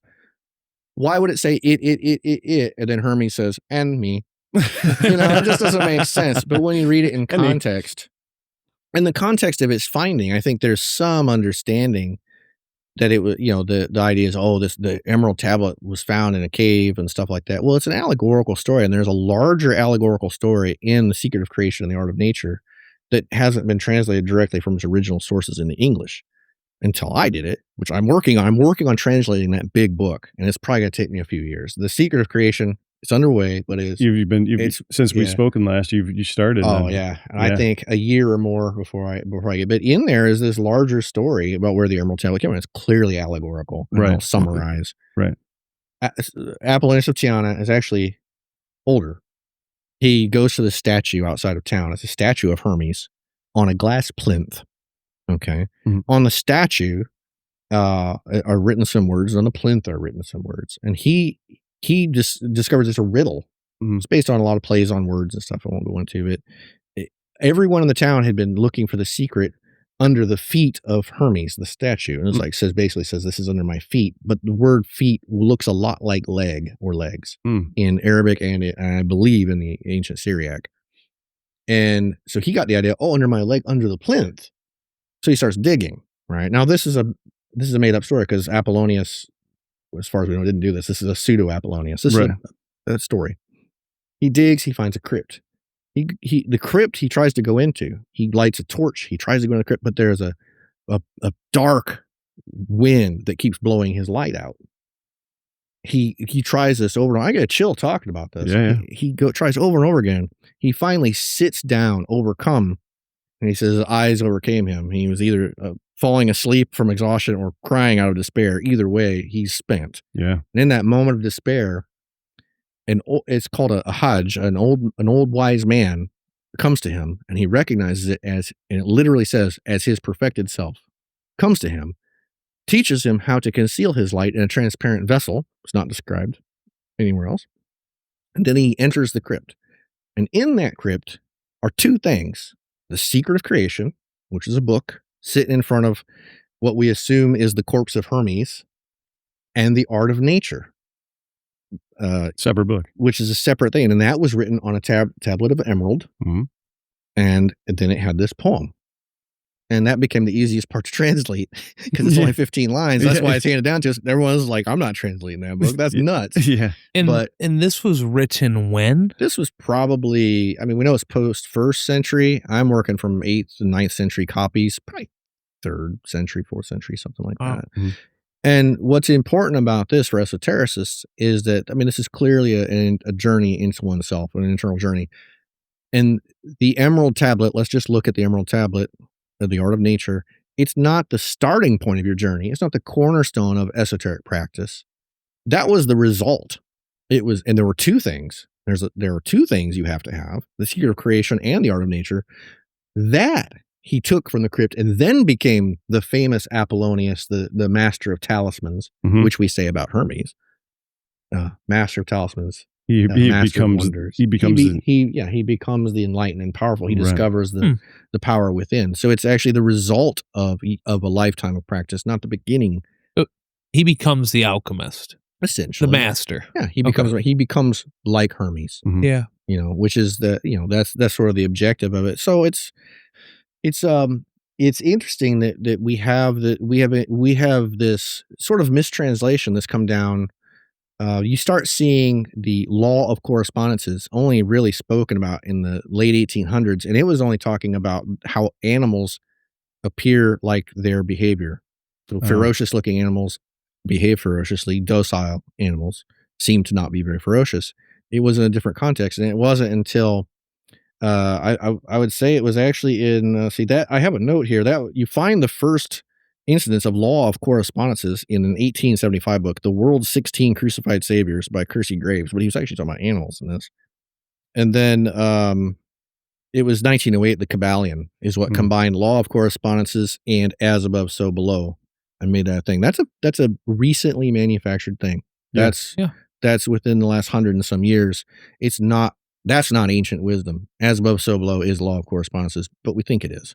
I'm not saying that there is no law of correspondences. I'm just saying that the thing we call the Emerald Tablet isn't the source for that phrase. And we would do better to look at the source material and explore that and explore the ancient stuff and see what they were really saying. You find out it really just says something different. And it's in a completely different context too. Yeah. So I mean, that's where I went with that. Well, that was good. I mean, you took your skills that you honed, with the Army and they crammed in my head. They crammed into your head, in the intelligence community for that long, and used it for something that you're passionate about. Well, I did particularly use because my conversational Arabic isn't that great. Mhm. I haven't been there. I used to live in Egypt for a short period of time, and my conversational Arabic got really good. Right. And then you don't use it, and it just, it's hard. So I used analytical techniques. I was a cryptologic linguist, so it was basically viewing what they call the target language, which is an unfortunate, term. The language you're studying, viewing it as a code, Mm-hmm. and then you decrypt it. And so that's sort of probably a pun that he pulled this out of a crypt. He decrypted. That's good. I like it. Yeah, I like to think, Yeah. But I encourage everyone to go to these. Go look online. Look at the Qatari Digital Library and look at the Bibliothèque Nationale in Paris online versions. Look for The Secret of Creation and the Art of Nature, called Sirah Khalik. If you're an Arabic speaker, the whole manuscript's on there. Go read it. If you're an Arabic linguist, go to it. See if I'm wrong. Yeah. But you'll find that it is extremely unlikely that it is the above is like the below. There's so many other phrases for like or as that could have been used. That could have been used. Actually. Why would they pick the most obscure one that almost doesn't mean that? Right. But you could probably say, like father, like son, using that same word, but it still doesn't mean a congruence or a correlation. Yeah, it's amazing. It doesn't have that connotation. But it's just the state of Arabic academia in Europe. It wasn't great at the time. Consider this. The Arabic language didn't really start using punctuation until the 1900s. You had to really know the language to know it. Mm-hmm. The present tense verb to be is not written. Vowels aren't written. There's no capital letters. It's all cursive.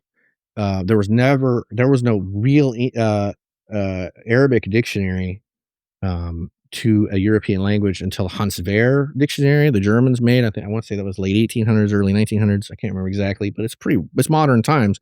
There was the state of what they used to call Arabism, the study of the language, was pretty slim at the time. You had to know a guy who maybe knew some stuff. There's all these dialects, so you can see where mistakes were made. Of course, that's. I think it's amazing that you did that, and I appreciate it, honestly. Well, I appreciate you guys giving me the opportunity to get that out there. No, it's great. I think more people should get into it and read it. It's a great book. I mean, it's amazing. Thank you. Yeah. It's interesting to see when we talked about, basically we came back from the break. It was just, people's perception of one thing, Masonry, whatever, get into, and how it could be easily switched, right? Yeah. For just some research, empirical research or spiritual research, both, right? I think it's part of a both thing. You kind of piggyback a little bit. I know you and I were talking last night about perceptions and how counterintelligence works, right? Oh yeah. Counterintelligence, I mean, is a hot topic, obviously, right now in the world of ufology, because there's been some prominent figures that were counterintel officers. Mm-hmm. Luis Elizondo was a counterintel officer, and he comes right out and says it. Yep. And he said, "I used to do that," and he's quoted as saying, "I was tasked to do this into ufology, counterintel." But nobody knows what that means. Nobody knows what counterintelligence means, and nobody knows how that would be used inside of, take for example, ufology, or like this, Sure. this community, or these organizations. What's he doing there? What's he doing at ATIP? Yeah, as a counterintelligence guy. Well, there's a couple explanations for that. One is, my experience in the military is that quite often it's just there's this dumb shuffle of manpower. I was trained as an Arabic cryptological. Well, I'll go back really quickly. Yeah. I was a M1 tanker, an Abrams tanker. Right. As soon as I got trained up just to be remotely proficient on that, I got attached to the Air Force as security forces at airports. So I stood around with a rifle for 2 years. And then I went back and trained as a scout, kicking in doors, leading my squad. And they said, "Hey, now that you're trained up as a scout, you're going to be an Arabic linguist." I'm like, "Okay, all right." I went and did that. 15 months at Defense Language Institute, 2 months of cryptology school. And then I had 2 months in Egypt, something like that. And as soon as I got remotely, and we're talking hundreds of thousands of dollars of training at this point. Yeah. They're like, "You're going to go be a collection manager in Eastern Europe." And I'm like, "I don't even know what that is." I had to get right. I had to Google it. I'm getting field manuals. I don't know what the hell I'm doing. There's something called, that's a real basic called intelligence preparation of the battlefield. Every junior analyst learns it. I had no idea what that was. I had to read up on it. And nobody was speaking Arabic where you went. No one speaks Arabic there. It's nuts. So like, that's what I did, but that's just how the Army works. I tell people it's a lot less like Full Metal Jacket and more like MASH, if you remember that show. You order 5,000 tongue depressors, you get 200 bedpans. It's just the way it is. It's chaos, right? Yeah. And so how did Lou Elizondo end up where he was? I'm no expert in his career or anything like that, but could just be that's just how it works. And there's also personnel mobility. I can apply for jobs in the Army. So I've held several what they call military occupational specialties, MOSs, because I wanted to. Right. Some of them I was just like, well, I'm going to go do that, or I'll just put in to go to a different unit because I think it's a better career opportunity for me or my family. You could have done that. Yeah. But what does counterintelligence do? Yeah. People hear that and they think, oh, information ops or spy or something. No, that's a totally different thing. Counterintelligence guys are there to detect surveillance and intelligence collection from adversaries. They're there to make sure the adversaries cannot collect on our forces. You want a Lou Elizondo there. You want him on your side. Right. People are like, oh, he's an intelligence spook or something. It's like, CI, they're special within even the intelligence community as defenders, and that's their specialty. Right. So they're defending other collections on ours, right? Yeah. Like we have an intelligence apparatus that does various collections. We're trying to get information. Right. And then our general forces has a posture where we try to obscure our information a little bit or make it hard for people to get. That's called OPSEC, operational security. Right. And that's, you and I do cybersecurity. Right. That's in the cybersecurity realm. Yep. And then there's information operations, which are to influence the adversary. Right. And which you almost never interact with them in things I've done. Yeah. And then counterintelligence is actively looking for the adversary's collection against you. Right. To actively protect the force. Yep. That's what they do.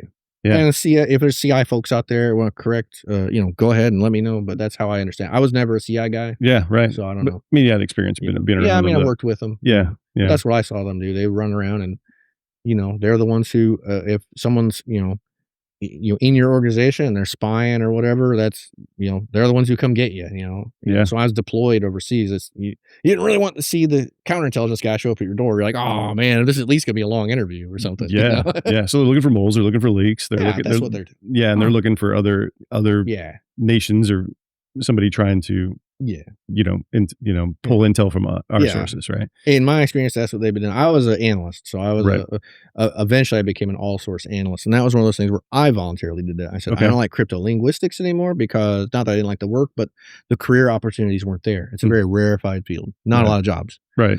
Not a lot of movement, probably. If you change over to being what we call an all source analyst, which I really enjoyed too, then there's a lot more jobs because you're just generally an analyst. Go sit in that chair and analyze things. Okay, I'll do that. A lot more job opportunities. Right. And that's what I did. More mobility. So I'm not really a CI expert or anything like that. But. No. But it's just interesting to have that perspective of somebody that was around it and part of it, because everybody expects about he's just a spook. He's letting us away. I mean, it could be. I mean, so depending on your source and where you're looking at, like, so who is he protecting ufology from? Like, what is he doing? I'm glad you bring that. I want to address real quick. This idea. I'm just so impressed. Like, this is not something I hear every day, and I've heard of counterintelligence, but you just said it so well. How you both have just. Watching you guys as the casual viewer here and being able to kind of like understand, I'm like, oh wow, I never even thought about that. Well, and you're probably not supposed to. You should probably sleep secure and comfortable. And that brings up this parallel between Masonry and the intelligence community, which is a very we've talked. There's a couple parallels. One is that there is a general perception there's something deeply unpatriotic or un-American that what's going on behind closed doors, and what are these people? So, I mean, let me give you. I like to reduce things to absurdity. Here's an absurd scenario. We have an organization, Freemasonry, and let's also say the intelligence community. Okay. And what we need are good people. And let's just say men and women for right now. Just make it generous. Good people to do good work. And we make sure we recruit from people who are not criminals. We do background checks. They do background checks. They check the heck out of you in the intelligence community. But Freemasonry checks you out. You aren't going to... We don't want felons and things coming in, and we want to have a nice organization. Where there's not like craziness going on. We don't want to be associated with illegal stuff. We don't want to do unpatriotic things. Yeah. We say the Pledge of Allegiance every lodge, right? Yeah. Army. It's Pledge of Allegiance. We wear a flag on our shirts. So 20 years goes by, and you're a patriotic American and doing the right things and helping the community, whether it's in the IC or in Freemasonry. And all of a sudden, the people in charge open the door, and you're really evil. And we're like, ha.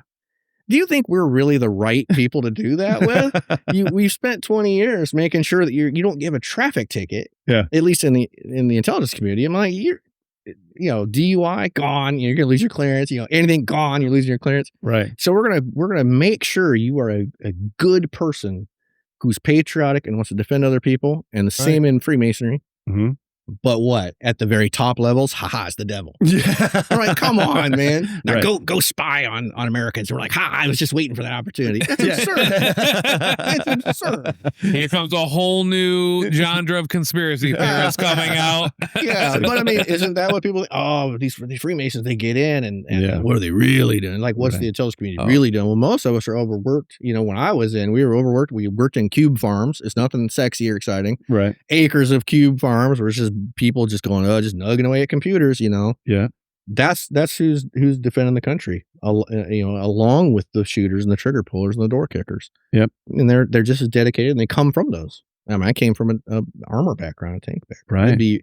If I were in the intelligence community, which I'm not anymore, if I were in that and they said, okay, well, now what we want you to do is break the law, I'd tell them to go stuff it. Right. And, you're not going to do that. They are. I mean, there's damn near nobody in charge in the Army. That's what people don't realize. Like, isn't it controlled? I'm like, no one knows what's going on. No. Veterans write in. Yeah. Like, you're like, basic training is all you see on TV, right? And the news. And they're yelling at, it's very structured. Like, it's structured. That's the military. No. As soon as that's over, you're like, where am I going? Where's formation? What the hell? Where's my equipment? Who do I see? What the hell? When are we deploying? We're not? We are again? I don't know. That's been 21 years of my life. What is that?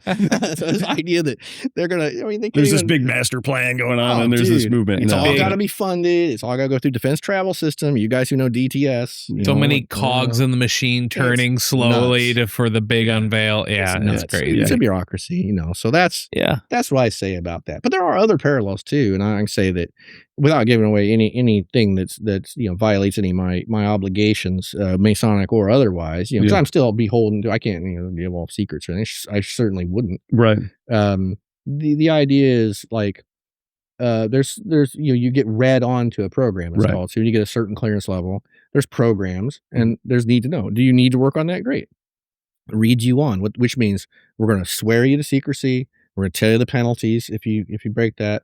And then we're going to tell you about the program. So you sign a lot of papers and you sign your life away. It's like, yes, I promise to walk myself to prison if I divulge these secrets, right? Right. And a lot of that language, and I won't say the specific language, but a lot of it is Masonic. That's that interesting. I've seen in read-on documentation. It's pulled right from ritual. Because we have we have symbolic oaths and things like that. Yeah. And you'll see some of the exact phrasing, and that shocked me. That's pretty amazing. It's pretty amazing. Yeah, I mean, coming from, our country was founded by predominantly a lot of Masons, and if you ever, rituals have been a part of our country since it's began. I mean, Mitchell Horowitz's book, what is it called? Occult America? I want to say that's the book. Yeah. Correct me if I'm wrong, Mike. Something like that. He kind of goes into like how these like rituals have always been kind of playing a part.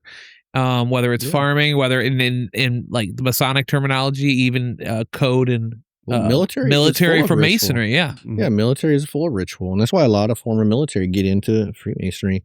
There's a woman's lodge in Washington, D.C. And I think it's, and correct me if I'm wrong, anybody who's listening, but I think it's predominantly military and former military. That structure and the ritual and everything that's encoded. If you've ever been in the military and you know that formations are a kind of pageantry and a kind of ritual. Change of command. Every time there's a change of command, there's a flag, a guidon, it's called. It has to be moved a certain way. It has to be handled a certain way. You have to stand a certain way, certain numbers of steps.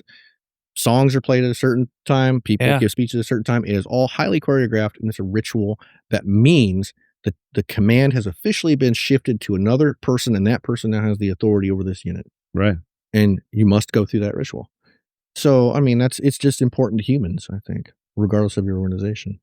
Yeah. Yeah. The tie-in is amazing. I mean, we were talking last night, I just blew my mind that actually verbatim almost some of the rituals that we have that are tied into the oath. That's incredible. And it could be that was lodged into the person's head when they were writing. Could be. Because someone had to write it. Right. Sure, it's yeah. just like, oh yes, that's how you write an oath. Right. Or right. it could have been, it could have been more intent, but there's no way to know. These are anonymous authors. Wow, it's amazing. It just takes the love of my fraternity to a whole nother level, right? Yeah. Because seeing it play a part in our country, in the protection of our country, in the protection of our country, and defense, and how we, the micro and the macrocosm. I mean, that's just blow my mind. Yeah, it's pretty interesting. So I'm not saying that, oh yes, everyone's doing everything the right way. There's certainly bad actors. There's certainly people doing stuff, and there's certainly people trying to push the boundary of what's legal and what's not.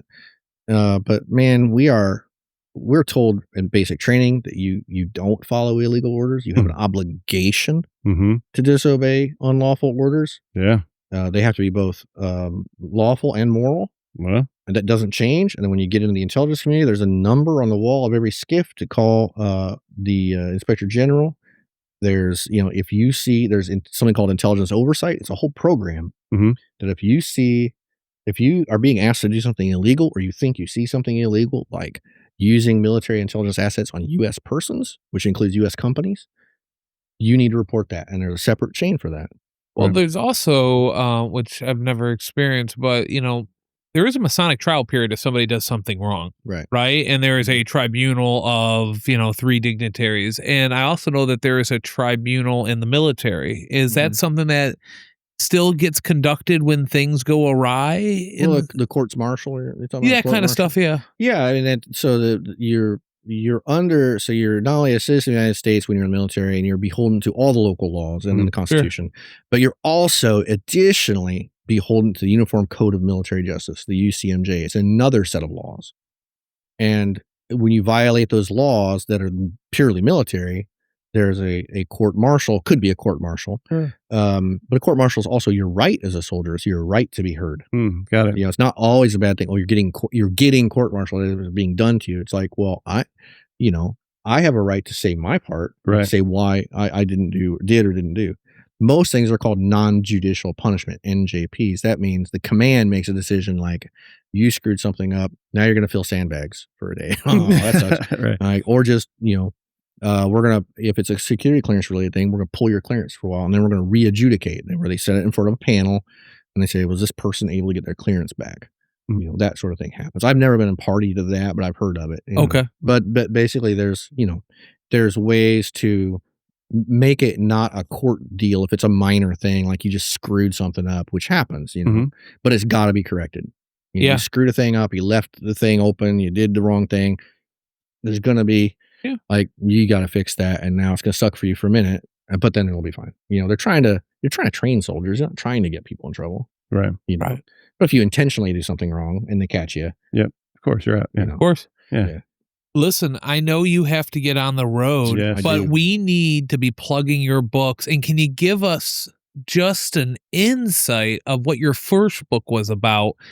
Oh, gosh. Oh, the Song of God right here. I mentioned before the Bhagavad Gita really spoke to me, but the language can be really off-putting to people. There's a lot of, in any translation of the Bhagavad Gita, there's a lot of Hindu cosmology. There's lots of long words. I found a lot of it hard to read, even really good translations, even though it's a very beautiful, shockingly compact spiritual story in this. I decided, so the original was set in a battlefield in ancient India, and it was a chariot driver named Arjuna, and he was lamenting this battle. He's got to go out and do this terrible thing. He's in between the 2 lines there, and he's talking to his chariot driver, who is actually Krishna, an avatar of the divine, right? It's God. And God, essentially. And this is what this book is a long conversation between them in this chariot. And I said, why can't I just put this in an M1 tank in the first Gulf War between the 2 lines on opening night before the ground war kicked off, where the tank commander is talking to this avatar of the divine who's down in the tank driver's hole, and they're having this exact same conversation, but I put it in as well as I could in Western Judeo-Christian terminology and Masonic terminology, stuff that follows the Western traditions using those. It's not going to be a congruent one-to-one. It just isn't. But this is the best shot. I want it to be readable and accessible to an American audience. Right. Your conversations between the two soldiers and the soldier who's questioning everything to the soldier that has the answers and talking to him, I picked up very early on. I'm like, this is like a divine character archetype who's like telling them how it is, right? And it really reflects kind of in the biblical verses of the story.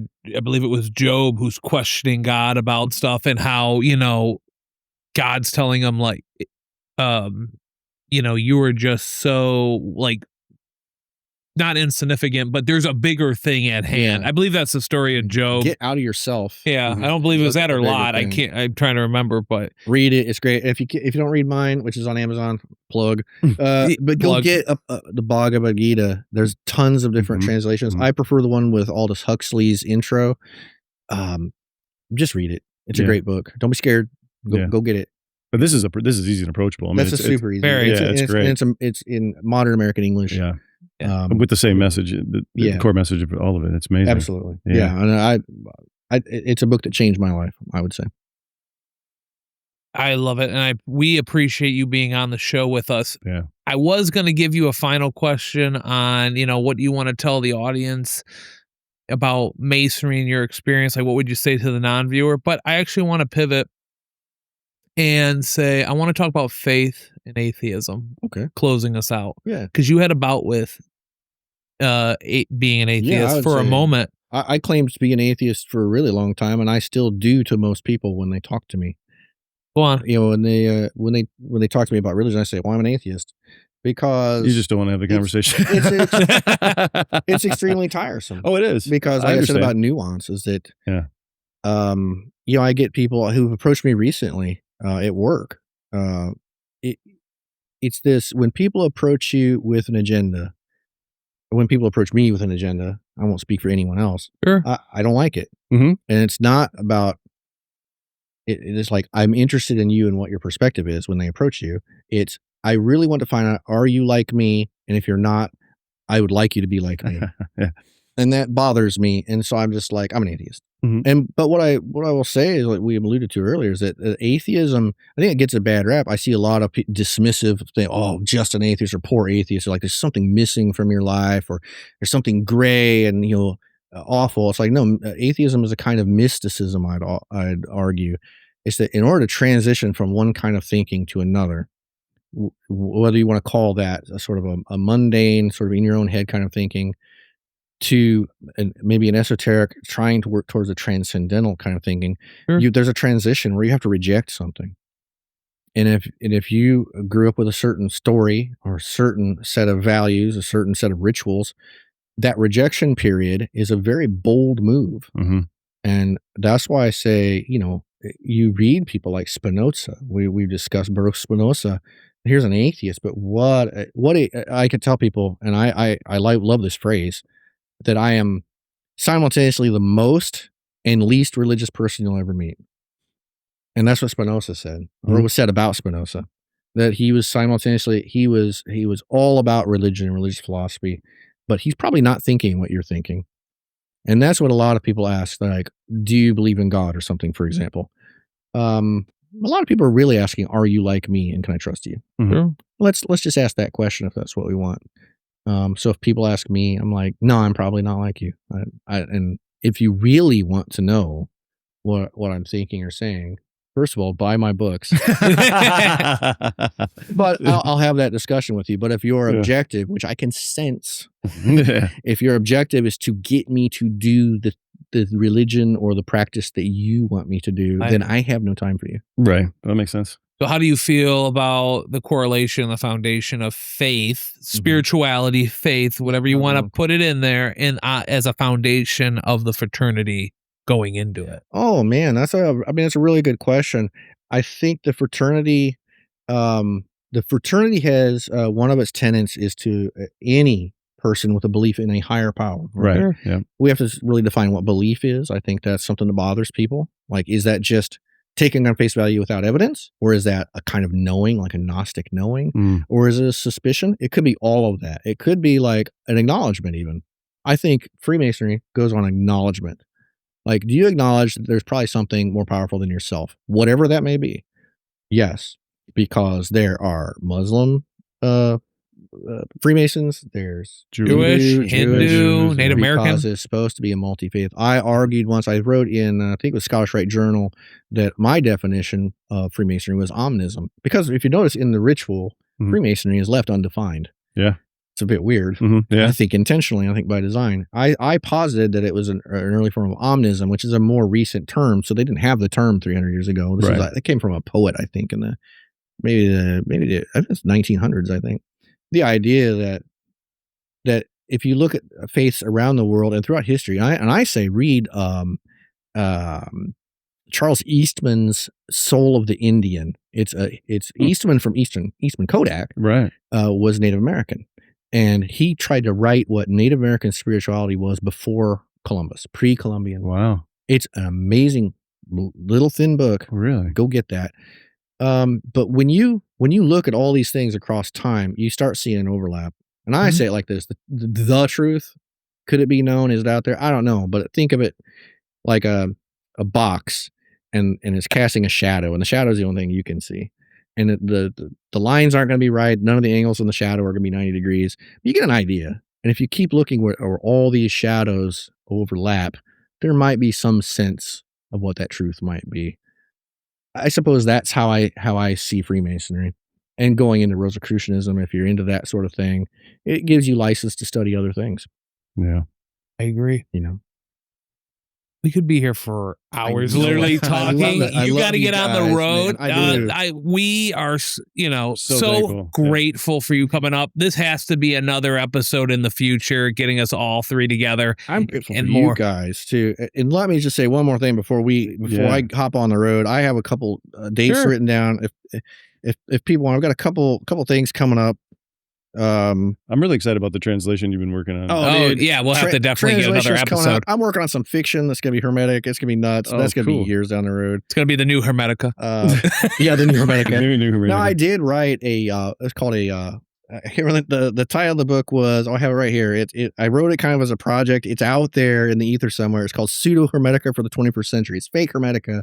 There's an exercise in writing styles. If you want to read some weird stuff, cool. Go read some weird stuff. I like it. And also, Temple of the Masonic Order, the Wilmshurst. Go get that for your lodge. I think it's a good place to hand that to new candidates. But October 11th this year, I'll be speaking at Sophia Lodge number 767 in Salisbury, North Carolina. That's their premier traditional observance lodge. Their TO, if you know what that is. Worshipful Master Sean Bradshaw, he's great, invited me over there. We're going to talk about not as above, not as below at that lodge. I believe that's a tiled talk, but they could correct me if I'm wrong. We'll come back with a correction. And then November 14, 15 at the SRICF High Council in Louisville, we have a book signing for the Not as Above, Not as Below. And we're going to be talking about, I'm going to be giving a presentation on writing for Rosicrucian research. Interesting. So, yeah, it's going to be really nuts. It's going to be nuts. So it's going to be a learning environment, and we're going to try to get some practical hands-on experience on how to write these papers. And, and for Freemasons too, those people are Freemasons first. Mm-hmm. They could take that back to their lodges and really work on their research. We're trying to elevate the whole floor of everything. I love it. I love it so much. John, any final words? Thank you for doing everything that you do, man. I appreciate it. Thank you guys. Yeah. I believe in what you do, and thanks for having me. This has been fun, and let's do this again. Oh, of course. Of course. Yeah. Anytime you want. The floor's open. Same. Yeah. I can't speak for Michael, but I believe we can get him back into the studio. Get him back, right? I think Mike's cool with it. Yeah. Listen, we've talked about so much. Your parting words to that guy who's watching, that's into symbolism, into esoteric, feels kind of lost in the woods. Mm-hmm. What would you say to them to get them on the path? Oh, man. Of the fraternity? Look, if you're a young person and you're having these ideas, and like a friend told me, and I think we discussed, is that altars will pop up in everyone's bedrooms when they start looking and they start seeking, and they're looking at books, or they got some tarots, or what do I do? Get online and look up Freemasonry, and then whatever your state is. Go ahead and Google Freemasonry or Grand Lodge of, and then whatever state. If you're Ohio, Grand Lodge of Ohio, Freemasonry. Go to their official website, send them an email, and just say, can I talk to someone at the local lodge? They will put you in contact, give you a tour of the lodge, talk to you about it. You might say, no, it's not for me, and that's cool. Yep. But they will take the time to talk to you, and that's what I recommend. Contact us online. That's my brother, celebrated author. Check out his books. John Gilbert, co-piloting with me, the one and only host of UFOs on the Level, Jon Majerowski. Check out that podcast. I'm your host, R.L. Franks, and you are all square. Thanks, guys. Thank you. Thanks, dude. Hey, R.L. Franks here. Thanks again for watching today's episode. Don't forget to like and subscribe. Also, if you believe someone can benefit from the message that we provided on today's podcast, send it over to them. You may inspire them.